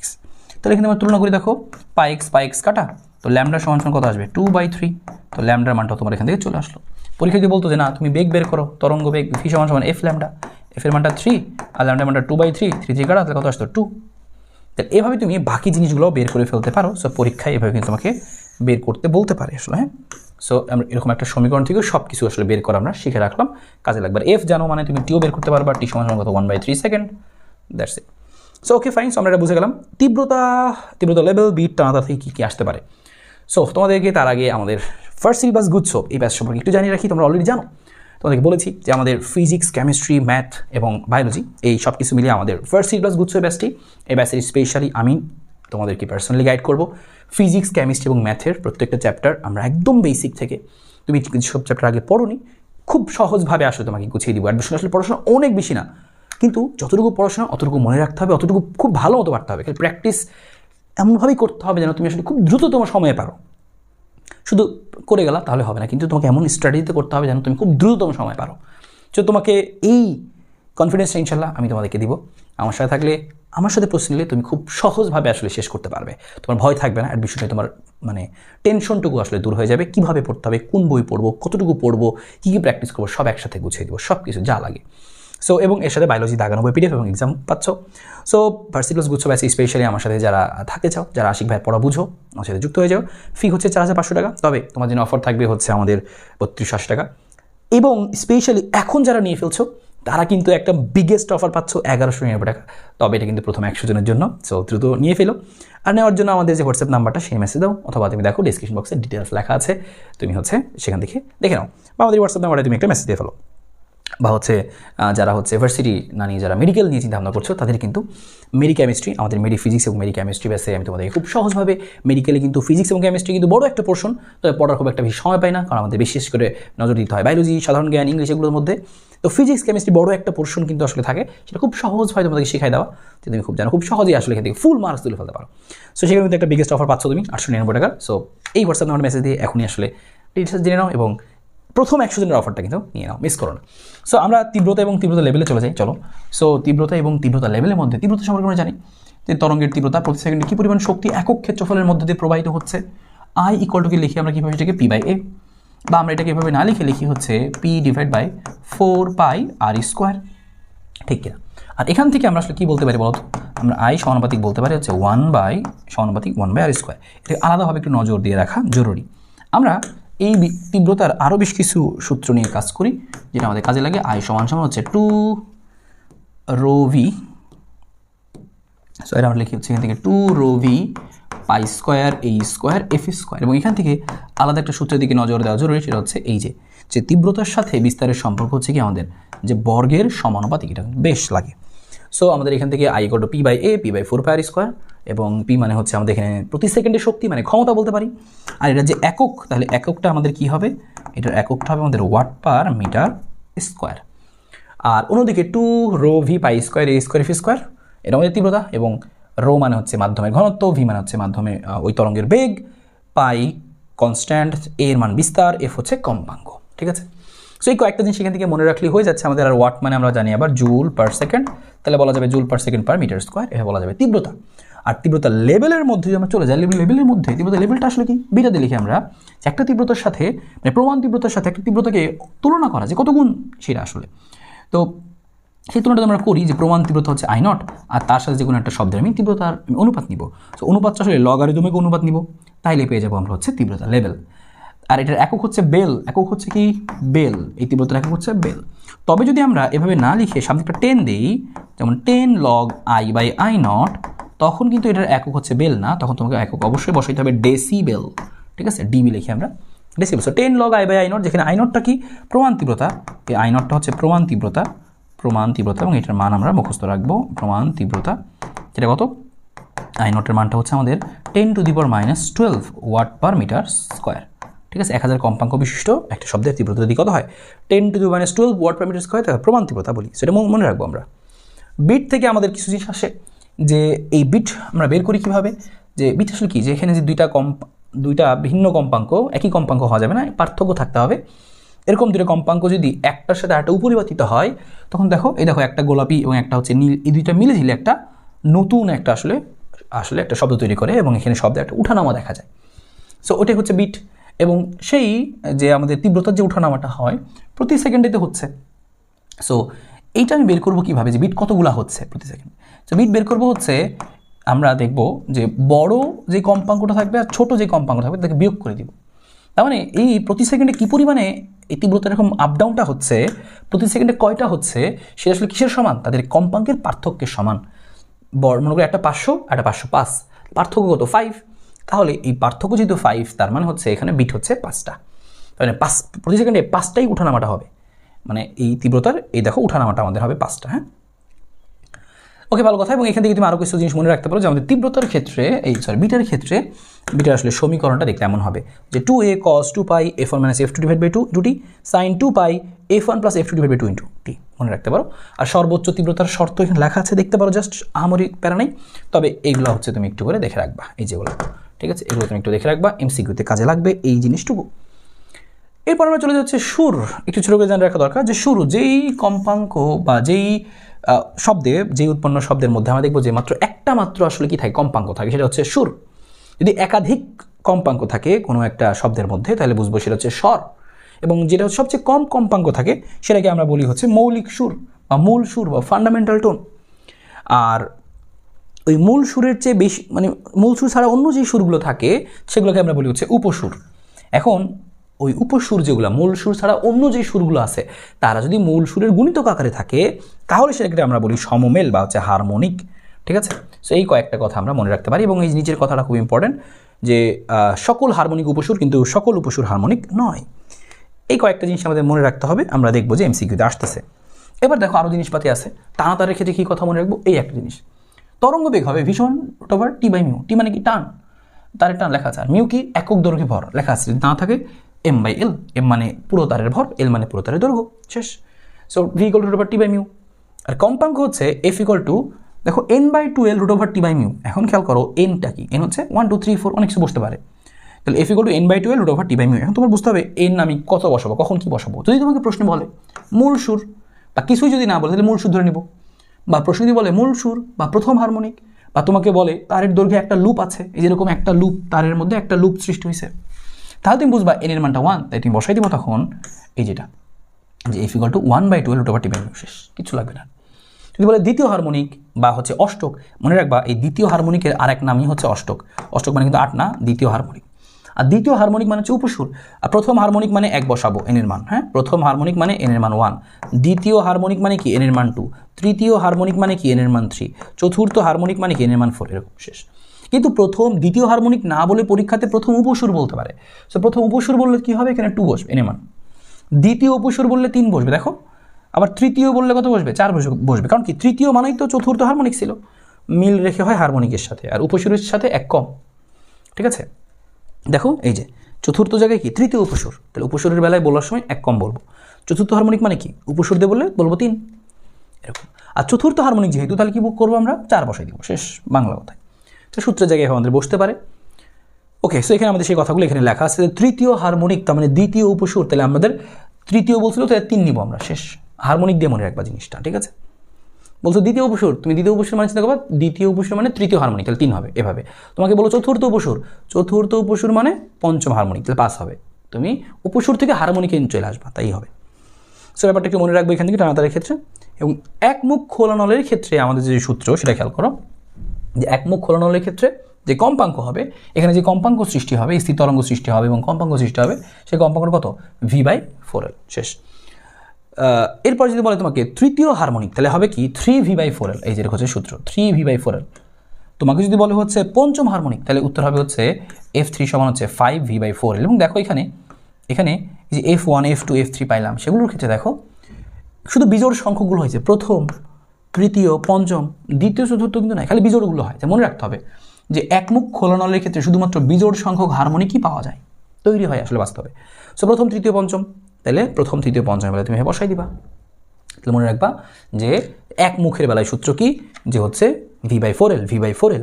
তবে প্রথমের বেলায় বসবে 1, আমাদের যখন ছিল হচ্ছে 3 নম্বর হারমোনিক তখন বসছে 3, 5 নম্বর হারমোনিক বসছে 5, ওই যে এনের মান হারমোনিক অনুসারে হয়, সো বসাই দিবা। শেষ হয়ে গেল এখান থেকে। সেখানে আমরা শুধুমাত্র বিজোড় পাবো। এবং দুই মুখ খোলা নল যখন থাকে তখন দেখো আমরা সূত্রটা একটু চেঞ্জ, তখন সূত্র হচ্ছে v/12। আবার যখন হচ্ছে আমাদের দ্বিতীয় হারমোনিক হবে তখন হবে দেখো 2v/12, তার মানে দেখো আগের মতো 2 বসবে, এনের মানটা বসে যাবে। আবার তৃতীয়র বেলায় কী হবে, এনের মানটা 3 বসবে তৃতীয় হারমোনিক বললে। তবে এখানে আমরা কি পাচ্ছি দেখো, প্রথম, দ্বিতীয়, তৃতীয় সবই পাচ্ছি, দ্বিতীয় কিন্তু পাচ্ছি আমরা, চতুর্থ পাবো। তাহলে কী হবে 4v/12। তাহলে মনে রাখবা দুই মুখ খোলা নলে নিচে 2 আছে, v/12, 2v/12, 3v/12, এটা হচ্ছে সূত্র। সো এই কয়েকটা সূত্র তোমাকে এক্সট্রা করে মনে রাখতে হবে এখান থেকে, এই সামারিটা লেখা আছে এখানে। আর প্রান্তীয় ত্রুটি থাকলে এক্সট্রা করে এই ডি আনতে হবে যদি চাও আরও এক্সট্রা পড়তে, তাহলে এখানকার এই সূত্রটা এবং এখানকার এই সূত্রটা এক্সট্রা করে মনে রাখবা যদি তুমি চাও। প্রান্তীয় ত্রুটি থাকলে এভাবে করতে হয়। এমসিকিউর মধ্যে আমরা দেখি যে কীভাবে আসতে পারে তীব্রতা থেকে। বলছে তরঙ্গের তীব্রতা, দেখো কি আছে, যে তরঙ্গের তীব্রতা ঘনত্বের সমানুপাতিক, বিস্তারের বর্গের সমানুপাতিক, কম্পাঙ্কের সমানুপাতিক। আমরা দেখি, আমরা জানতাম যে তরঙ্গের তীব্রতাটা আমরা জানতাম হচ্ছে 2ρv সাথে ছিল π² a² f²। সো 2ρv কার সাথে ব্যাপারটা দেখো, তরঙ্গের তীব্রতা দেখো হচ্ছে ঘনত্বের সমানুপাতিক, কথা সত্য, এটা হচ্ছে ঘনত্বের সমানুপাতিক। এই যে তাই বলছে বিস্তারের বর্গের সমানুপাতিক, হ্যাঁ বিস্তারের সাথে বর্গের সমানুপাতিক। বলছে কম্পাঙ্কের সমানুপাতিক না, কম্পাঙ্কের বর্গের সমানুপাতিক ছিল। তাহলে এটা আমাদের ভুল হয়েছে, এটা কারেক্ট, এটা কারেক্ট, 1 আর 2 তাহলে কারেক্ট হয়ে যাচ্ছে এখান থেকে। প্রমাণ তীব্রতার একক বা তীব্রতার একক ওয়াট/মিটার স্কয়ার, তুমি বলে দিবা ওয়াট/মিটার স্কয়ার আমাদের ছিল। প্রমাণ তীব্রতা বলতে তীব্রতা লেভেল বলেনি। শব্দের উৎস থেকে শ্রোতার দূরত্ব দ্বিগুণ হলে শব্দের তীব্রতার ক্ষেত্রে কোনটা সঠিক? শব্দের উৎস থেকে শ্রোতার দূরত্ব দ্বিগুণ, তার মানে আর এর মানটা দ্বিগুণ হয়েছে, আর হ্যাঁ আর হচ্ছে দ্বিগুণ, তার বলছে তীব্রতা কী হবে, তীব্রতার ক্ষেত্রে কী ঘটবে? আমরা জানতাম আই সমানুপাতিক হচ্ছে 1/r², বলছিলাম একটু আগে, আই সমানুপাতিক 1/r²। তা দেখো তুমি দ্বিগুণ যদি করো তাহলে কত, 2² তাহলে 4 গুণ হবে, তাহলে এটা 4 গুণ হবে, তবে 1/4 গুণ হবে কিন্তু, কারণ 2 তো নিচে। তাহলে 1/4 গুণ হচ্ছে মানে কি 4 গুণ হ্রাস, এটাকে বলা যায় 4 গুণ হ্রাস।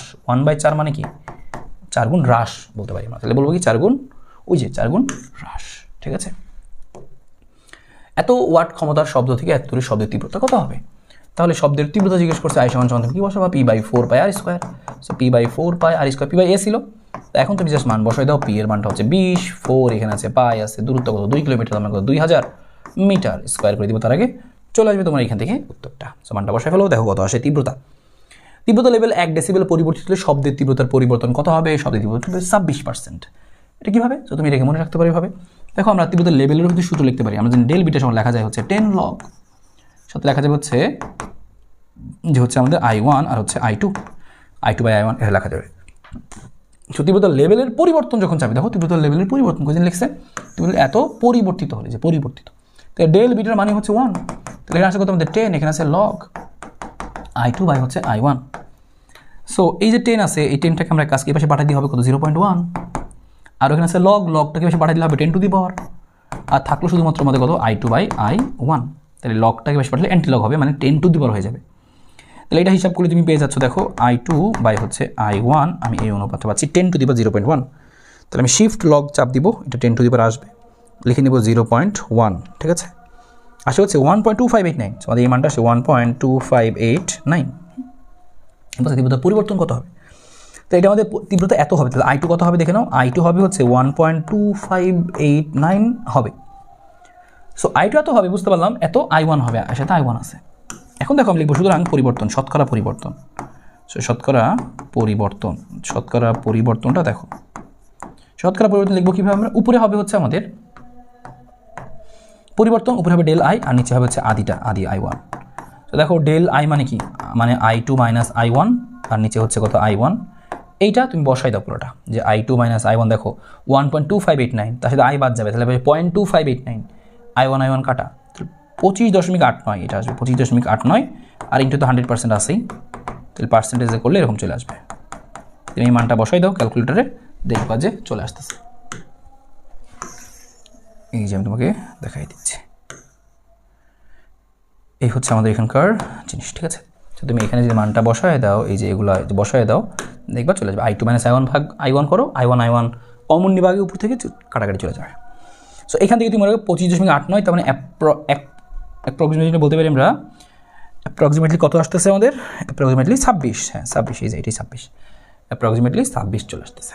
সো 26% বলবো আমরা এখান থেকে। প্রমাণ তীব্রতার ক্ষেত্রে বলছে কোনটা সঠিক, প্রমাণ তীব্রতা হচ্ছে 1000 কম্পাঙ্ক আর তীব্রতা হচ্ছে 10⁻⁻12 এবং হচ্ছে 100 1000, এটা আমাদের কারেক্ট আছে। কম্পাঙ্ক 1000, তীব্রতা 10⁻12। কোন শব্দের তীব্রতা প্রমাণ তীব্রতা 9 গুণ হলে ওই শব্দের তীব্রতার লেভেল কত ডেসিবেল হবে? বলছে কোন শব্দের তীব্রতা প্রমাণ তীব্রতা 9 গুণ, তাহলে বসাবা 10 লগ কত ডেসিবেল বলছে, তাহলে 10 নিয়ে করতে হবে এবিটা, 10 লগ i/i0, i এর মান কত বলছে প্রমাণ তীব্রতা 9 গুণ, তাহলে যে i0 কাটা আর 9 গুণ, তাহলে লগ 9 আমরা নিব এখান থেকে, হচ্ছে লগ 9 আমাদের আসে এত, গুণ হচ্ছে কত 10, 9.54, আমাদের এটা আসে 9.54। সো আমাদের এখানে তীব্রতার লেভেল কত আসে 9.54 ডেসিবেল, হ্যাঁ। সো 9.54 ডেসিবেল দেখতে পাচ্ছ অপশনে রয়েছে। কোনো শব্দের তীব্রতা প্রমাণ তীব্রতার কত গুণ হলে তীব্রতা লেভেল 20 ডেসিবেল হবে? তাহলে বলছে প্রশ্ন বলছে 20 ডেসিবেল হবে, চাচ্ছে এখানে 20 আসুক, তাই তোমাকে কি করতে হবে, এখানে আছে 10, এখানে আছে হচ্ছে লগ, এখানে বলছে i/i0, এখানে কিছু একটা সামথিং i0 হবে, যেটা বসালে আমরা কত পাবো, আমরা এখানে মানটা পাবো হচ্ছে 20 পাবো, 20। তো এখানে কত বসালে 20 পাবো? তাহলে আমরা অপশন টেস্ট দিলে সবচেয়ে ভালো হয়। তাহলে এক কাজ করো, তুমি ফার্স্টে হচ্ছে 20 যেহেতু বলছে, তাহলে তুমি এই 2 আর 200 দিয়ে একবার ট্রাই করে দেখো আগে অপশন। তো এখানে তুমি যদি 2 বসাও, সো লগ 2 আমি বসাই দিচ্ছি এখানে লগ 2, কারণ i0 তো কাটাই যাবে, তাই না? দেখুন এটা কাটা যাবে, কিন্তু একটা এক্স কিছুটা থাকবে, এক্স এর মান জানতে চাচ্ছি আমি। সো এক্স এর মানে আমি ভিন্ন কিছু বসাবো, আমি এগুলো বসাবো। তো একবার 2 বসালাম, তাহলে থাকে এক্স মানে তো 2, তাহলে লগ 2 গুণ হচ্ছে আমাদের 10, না এটা 3 আসে, এটা হবে না, তাহলে আমরা 200 বসাই আর কি, 200, তাহলে লগ 200 দেখি তো। সো লগ 200 আর তার সাথে গুণ আছে হচ্ছে আর কত 10, 23 আছে আমাদের, 23 আছে, 200 দিলে আমাদের 23। আমরা এক কাজ করি 100 বসাই দেখি, 100, তাহলে আমরা দেখি হচ্ছে 100, তাহলে লগ 100, লগ 100 2 আসে, তার সাথে 10 করলে 20 চলে আসে। তার মানে যদি আমরা এই জায়গাটার মধ্যে আসলে যদি আমরা এই জায়গাটার মধ্যে 20 পেতে চাই, তাহলে আমাদের এক্স এর মানটা কত হবে, এই যে আমরা এক্স এর মানটা অপশন টেস্ট করে বুঝে গেলাম যে এক্স এর মানটা 100 হবে। কারণ তুমি এখানে 100 বসাও, কাটাকাটি করে দেখবা চলে আসবে কত, যেখানে তোমার এই যে 20 চলে আসবে, এই 20টা তো যাচ্ছিলাম, তাহলে অ্যান্টি রগের করা লাগলো না, অপশন টেস্ট করেই হয়ে গেল, ঠিক আছে। বলছে কোনো বিন্দু থেকে চার্জ ছড়িয়ে পড়ছে উৎস থেকে এত এত দূরে শব্দের বিস্তারের অনুপাত। তো এটা হচ্ছে আমাদের কি R1, এটা হচ্ছে R2, R1 আর R2 এর অনুপাত কত 9:25। বলছে কি বিস্তারের অনুপাত, বিস্তার বলছে কিন্তু বিস্তার। এখন আমরা জানতাম তীব্রতার সূত্র I সমানুপাতিক হচ্ছে 1/r²। সো I এর সাথে R এর সম্পর্ক হচ্ছে ব্যস্তানুপাতিক, তাই আমরা লিখবো এখানে I2/I1 সমান এখানে লিখবো কত R1/R2। ভালো কথা, আমরা নতুন সমীকরণ লিখে একটা দেখো। এখন এই জায়গাটার মধ্যে আমরা I এর সাথে সমীকরণটা জানলাম, I এর সাথে এটা, আবার আমরা জানি I এর সাথে হচ্ছে আমরা আবার এখান থেকে জানি I এর সাথে R জানি, আমাদের বলেছে I এর সাথে R আর I এর সাথে A। আমরা আবার জানি I এর সাথে এও জানি যে বিস্তারের বর্গের সমানুপাতিক। তাহলে এখান থেকে লিখতে পারবো কি আমরা যে I2/I1 সমান কি লিখতে পারবো, সমানুপাতিক যেহেতু, তাহলে লিখতে পারবো A2/A1 বাট কি হোল স্কয়ার। তাহলে খেয়াল করো যে I2/I1 এর জায়গায় লেখা যাবে কি A2/A1, তাহলে আমি এই লাইনে যে বসাই দিচ্ছি এখানে A2/A1 তার সাথে আছে হোল স্কয়ার। আরেকটা কথা কিন্তু স্কোয়ার ছিল যে R স্কোয়ার, ওটাকে আমরা একেবারে হোল স্কোয়ার দিয়ে রাখি। তাহলে দেখো এখান থেকে আমাদের কি আসলো R1/R2 তার সাথে হচ্ছে কি হোল স্কোয়ার, এই জায়গাটার মধ্যে দুই পক্ষে স্কোয়ার কাটা গেলে আমাদের থাকে কত এত, হ্যাঁ। সো এখান থেকে আমি হিসাব করলে পাবো কত, দেখো এখান থেকে পাবো হচ্ছে আমরা A2/A1 সমান হচ্ছে R1/R2, মানে উল্টা, দেখছো অনুপাত হচ্ছে উল্টা। শব্দের বিস্তারের অনুপাত, বিস্তারের অনুপাত তাহলে আমাদের A1:A2 চাইছে, আমি এখান থেকে A1:A2 লিখি, তাহলে দেখো উল্টাই দিই জিনিসটাকে, আমি A1টাকে উপরে রাখলাম, প্রথমটা উপরে পরেরটা পরে, তাহলে এখানে জিনিসটা উল্টাই যাবে R2/R1 আর দুই পক্ষে স্কোয়ার তো আমরা বাদ দিছি। তাহলে R2/R1 এর মান কত দেখো, ওই যে 25/9, তাহলে আসবে 25/9, তাহলে এখান থেকে লিখতে পারবো হচ্ছে আমরা 25/9।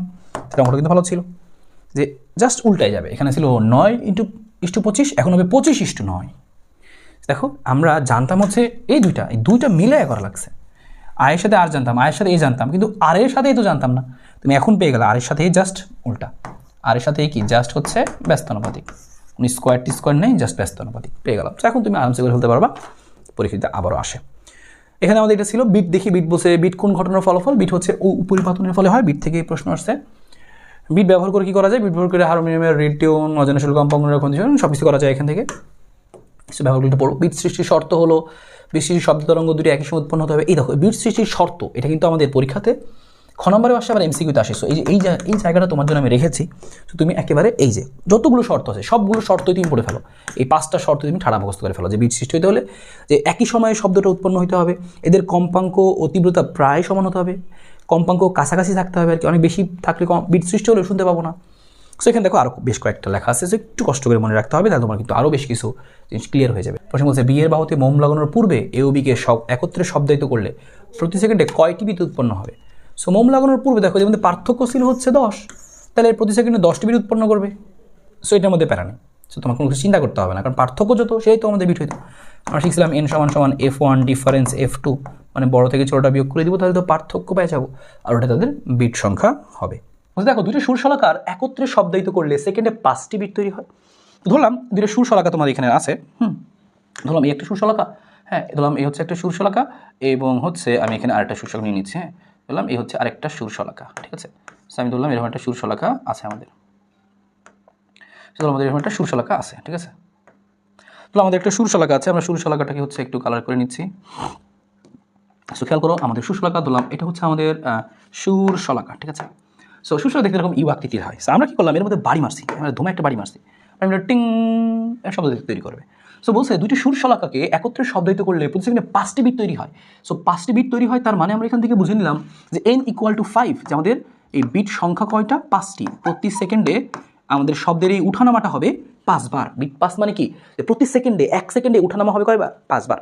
তাহলে n = হচ্ছে 5টি, আমরা বুঝতে পারলাম। হচ্ছে 512 হার্জ কম্পাঙ্কের সুরশলাকাটির ভর হ্রাস করলে, সো এখানে আমাদের যে জিনিস ছিল, আমাদের এখানে যে দুইটা সুরশলাকা ছিল, তার মধ্যে যেটা 512 হার্জ, ধরলাম যে আমরা এটাকে বললাম হচ্ছে এই পাশেরটাকে বললাম যে 512 হার্জ।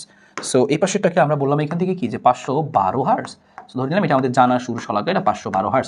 এটা এই পাশেটাকে নাম দিলাম আমরা এ, হ্যাঁ এ সুরশলাকা, আর এই পাশের সুরশলাকাটাকে নাম দিচ্ছি আমরা বি সুরশলাকা। এই পাশের সুরশলাকাটার যে কম্পাঙ্ক সেটা আমরা জানি না, এটা আমাদের অজানা, আর উপাশেরটা আমরা জানি, খেয়াল করেছো?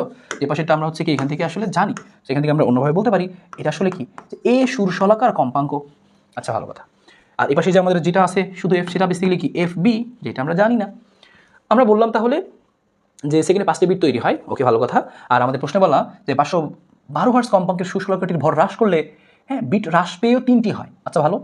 সো আমাদের বলেছে যে আমরা ধরে নিলাম যেটা আমরা জানি সেটার নাম আমরা দিয়ে নিলাম যে এফ এ, আমরা ধরে নিব এইভাবে এফ এ 1 2 কিছুটা ধরে নিব, তাহলে আমরা করতে পারি 512 হার্জ। হ্যাঁ তোমাকে প্রশ্ন বলছে অজানাটার মান কত, তাহলে বেসিক্যালি তোমাকে এটা বের করতে বলেছে যে এই অজানাটার মান কত।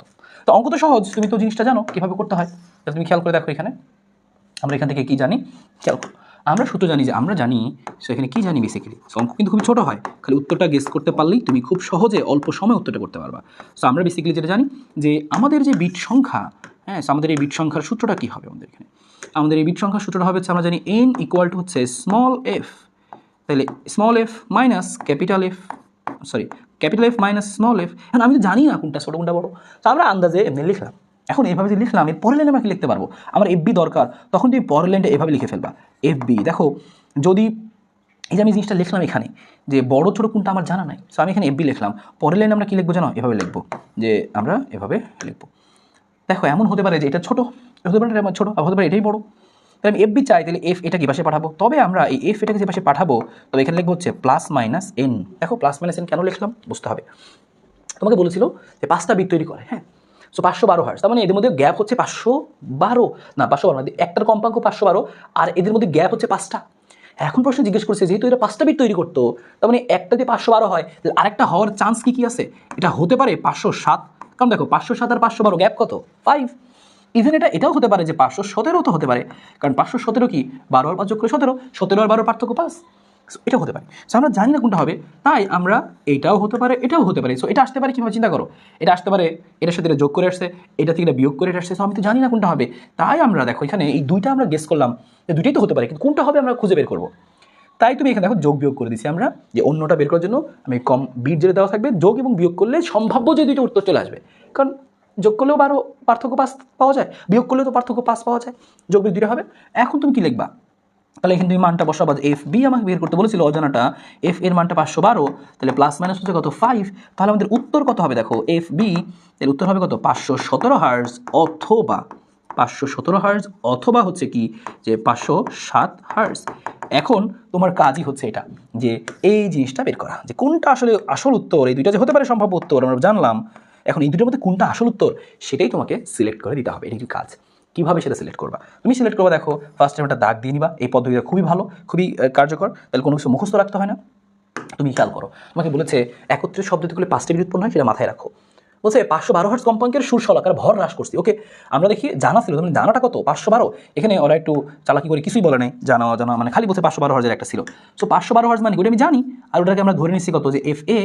সো আমি এটাকে নাম দিলাম হচ্ছে জাস্ট 512 হার্জ, আমরা এদের এখানে হচ্ছে ভ্যালুটা 512 হার্জ।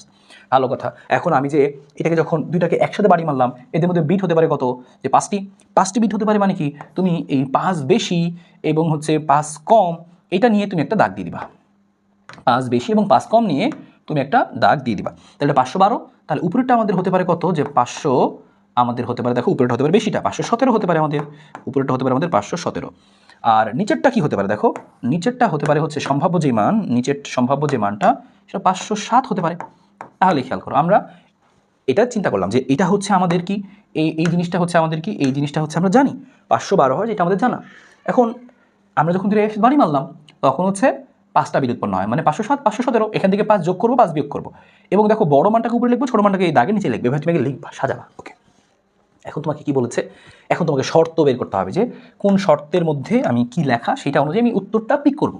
এখানে প্রশ্ন বলেছিল যে 512 কম্পাঙ্কের শলাকাটিকে, 512 মানে কোনটা যেটা জানি সেটাকে ভর হ্রাস করলে বিট হ্রাস পেয়ে 3টা হয়, আগে 5টা ছিল এখন 3টা হয়। তো সহজ কথা, ভর হ্রাস করলে বিট হ্রাস পায়।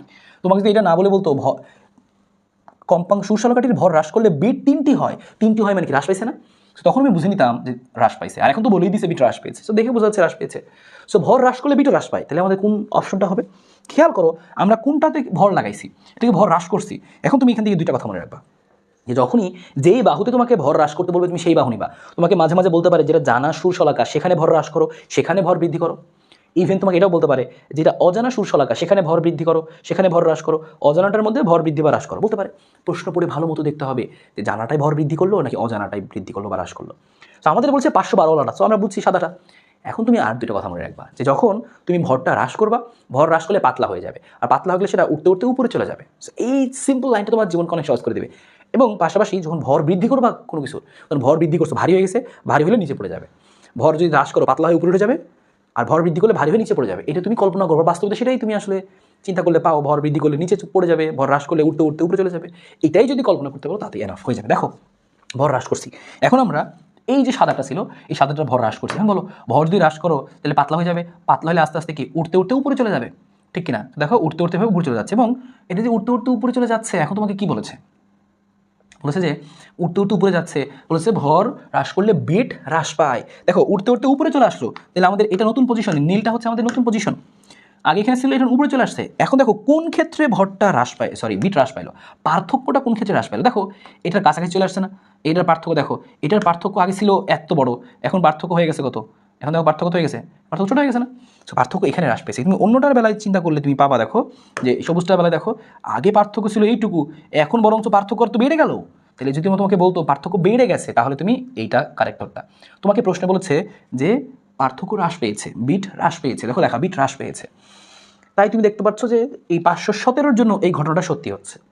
তাহলে আরেকবার সামারি করে যে কী করবা, তুমি বেসিক্যালি দেখবা হচ্ছে এরকম, দেখো যে ফার্স্টে আমাদের কী ছিল, ফার্স্টে আমাদের 512 ছিল, আঁকলাম 5টা বিট হয়, তাহলে 5 বেশি 5 কম এঁকে ফেললা। প্রশ্ন বলছে 512ওয়ালাটাকে আমরা ভর হ্রাস করছি, তো 512ওয়ালাটাকে যদি আমরা ভর হ্রাস করি, তাহলে আমাদের হচ্ছে 512ওয়ালাটাকে যদি ভর আমরা হ্রাস করি, তাহলে এটা হালকা করছি, ভর হ্রাস করছি, উড়ে যাবে, উঠতে উঠতে উপরে আসছে। এখন আমাদের প্রশ্ন বলছে বিট হ্রাস পাবে, সো বিট কি নিচেরটার জন্য হ্রাস পেলো, আমাদের বিট এই জিনিসটা কি নিচের জন্য হ্রাস পেলো নাকি উপরেরটার জন্য হ্রাস পেলো। দেখো উপরেরটা ছোটো, এইটা বড় হয়ে গেল এখন, তাহলে উপরেরটার জন্য হ্রাস পেয়েছে, তাই তুমি বলবা হচ্ছে উপরেরটাই আসলে সত্যি কথা। তার মানে আমরা বলবো এখানে উত্তর আমাদের কোনটা 517।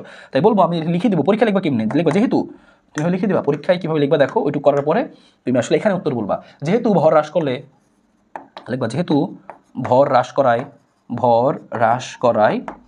বিট হ্রাস পেয়েছে, যেহেতু ভর হ্রাস করায় বিট হ্রাস পেয়েছে, সুতরাং এফ বি ইকুয়াল টু হচ্ছে 517 হার্টজ। শেষ, তুমি এভাবে খালি বলে দিবা, শেষ, তোমার কাজ নেই। কিন্তু আমাদের টানের পরিমাণ 4 গুণ করলে কম্পাঙ্ক কত গুণ হবে দেখো, আমরা জানি টি এর সাথে হচ্ছে এই কম্পাঙ্কের সূত্র জানি, এফ সমানুপাতিক হচ্ছে √T/μ। আমরা দেখেছিলাম এখানে না, ভি ইকুয়াল টু ছিল আমাদের, এটা আমাদের ছিল হচ্ছে ভি সমানুপাতিক, এটা আমাদের ল্যামডা ছিল, আমাদের এফ আসবে, তাহলে এফ সমানুপাতিক √T হবে। আচ্ছা, ভালো কথা। তো এফ সমানুপাতিক হচ্ছে √T। এখন তোমাকে জিজ্ঞেস করেছে এখানে যে হচ্ছে যদি আমি টান 4 গুণ করি, তো টান 4 গুণ করলে এফ 2 গুণ হবে, আর কি √4 মানে কত আসলে 2 গুণ, সো 2 গুণ হবে। এখানে বৃদ্ধির অপশনগুলো এখন দেওয়া নাই আসলে, সো এই উত্তরগুলো হবে না। একটি স্বরের মধ্যে বিদ্যমান সুরগুলোর কম্পাঙ্ক হচ্ছে এত এত এত। 400 হলো মূল সুর, মূল সুরের অষ্টক। মূল সুরের অষ্টক মানে কি, যে হচ্ছে 2 নাম্বারটা, দ্বিতীয় হারমোনিক আর কি, দ্বিতীয় হারমোনিক মনে আছে, যে হারমোনিকের 2 নাম্বার হারমোনিককে আমরা অষ্টক বলতাম। আমরা কি দেখি যে এখানে হচ্ছে মূল সুর কত, যে 200, 250, 300, সবচেয়ে কম আছে 200, হচ্ছে মূল সুর, এটা হচ্ছে মূল, এটা হচ্ছে আমাদের মূল সুর। ওকে, আর মূল সুরের হচ্ছে এই অপশন আছে মূল সুর। 330 হচ্ছে সমমেল না, 330 সমমেল না, এর হচ্ছে কি থাকতে হবে, গুণিতক হতে হবে, 200, 600, 400, 800, সেটা সমমেল না। তাহলে দেখো এই যে অষ্টক পেয়ে গেলাম, দ্বিতীয়টা 200 ডাবল হচ্ছে 400 আছে, আর হচ্ছে 200 তো মূল সুর আমরা পাইলামই। সো 1 আর 2 অপশনের মধ্যে আমাদের রয়েছে। ঠিক আছে, বলছে একমুখ বন্ধ নলের শব্দ সৃষ্টি করলে নলের দৈর্ঘ্য এমনভাবে ঠিক হলো যেন নলের ভিতরে শব্দ সর্বোচ্চ জড়ল হয়। নলের ভিতরে শব্দ তরঙ্গের প্রকৃতি কি, নলের ভিতরে যেহেতু শব্দ, তাহলে আমাদের হচ্ছে অনুদৈর্ঘ্য তরঙ্গ এবং সেটা স্থির তরঙ্গ সৃষ্টি হয়, আমরা দেখেছিলাম অপশনের মধ্যে। এখানে একটা প্রশ্ন আছে, একটি 2 মুখ খোলা নলের কম্পাঙ্ক এত হলে 1 মুখ বন্ধ করলে তৃতীয় সমমেলের কম্পাঙ্ক কত হবে। তৃতীয় সমমেল 2 মুখের বেলায় কি হয় দেখো, একটু মনে করে দেখো, 2 মুখের সূত্র ছিল V/2L ছিল, NV/2L সূত্রটা মনে করে দেখো, NV/2L। 1 মুখ বন্ধ করলে, 1 মুখ বন্ধ করছে মানে কি, এখন তো 1 মুখ হয়ে গেছে। 1 মুখ হইলে তখন তুমি কি করবা দেখো, 1 মুখ হইলে আমাদের কি ছিল, যে আমরা দেখছিলাম হচ্ছে V/4L, মনে পড়ে যে V/4L আর NV/4L। তবে এর মান কি বসতো, 1, 3, 5। 1 মুখ খোলানোর ক্ষেত্রে কি হতো, 1 মুখ খোলানোর ক্ষেত্রে কি হতো, 1, 3, 5 এরকম আসতো। আমরা সরাসরি লিখে নিই সূত্র, যেহেতু আমরা জানি F সমান কত, NV হচ্ছে কত 2L। আচ্ছা, এক কাজ করি আমরা এখান থেকে, যে F এর মানটা হচ্ছে আমাদের 100 বলা, আর V হচ্ছে 2L। সো V/2L এর মান হচ্ছে 100। তো V/2L এর মান যদি আমাদের 100 হয়, তাহলে আমাদের এখানে আছে 3V/4L। সো আমি এখানে 2L লিখলাম আর একটা 2 নিচে রাখলাম। এক কাজ করি আমরা এখানে, দেখো এখানে 3 থাকলো, আর V/2L এর মান কত, V/2L এর মানটা হচ্ছে আমাদের 100, নিচে আবার 2 আছে, তো 150। সো দুইটা মিলায় ঝিলায় প্রশ্ন দিয়েছিল এখান থেকে, সেরকম দিতে পারে। সো তোমাকে একটু বুদ্ধি করে করতে হবে। সো আশা করি বুঝতে পেরেছো আলটিমেটলি আমাদের কীভাবে এখান থেকে আসতে পারে। সো এই সবগুলো টাইপ যদি তুমি করে ফেলো, ইনশাল্লাহ এখান থেকে যে কোনো ধরনের প্রশ্ন এখন আসলে তুমি আরামসে করতে পারবা। সো আশা করি বুঝে গেছো, এবং এই চ্যাপ্টার থেকে কীভাবে প্রশ্ন আসতে পারে সব টাইপ আমরা দেখেছি। এবং অবশ্যই আমাদের সাথে যুক্ত থেকেও, আমাদের হচ্ছে দেখো তোমাদের জন্য কিন্তু আমরা হচ্ছে ফ্রি ক্লাসগুলো দিচ্ছি। আমাদের হচ্ছে 30 days physics crash course. So সেখানে তোমরা যুক্ত থেকো, সেখানে ক্লাসগুলো তোমরা করো, এবং হচ্ছে লিঙ্ক দেখো দেওয়া আছে ডেসক্রিপশন বক্সে, ফ্রিতে যুক্ত হওয়ার লিঙ্ক দেওয়া আছে। এবং অবশ্যই শেয়ার করে দিও ভিডিওটি, ভালো লাগলে অবশ্যই কমেন্ট করে জানাও, এবং আমাদের ঈদ অফারটাও নিয়ে ফেলো। দেখো সবার সাথে ভালো থাকো, আল্লাহ হাফেজ।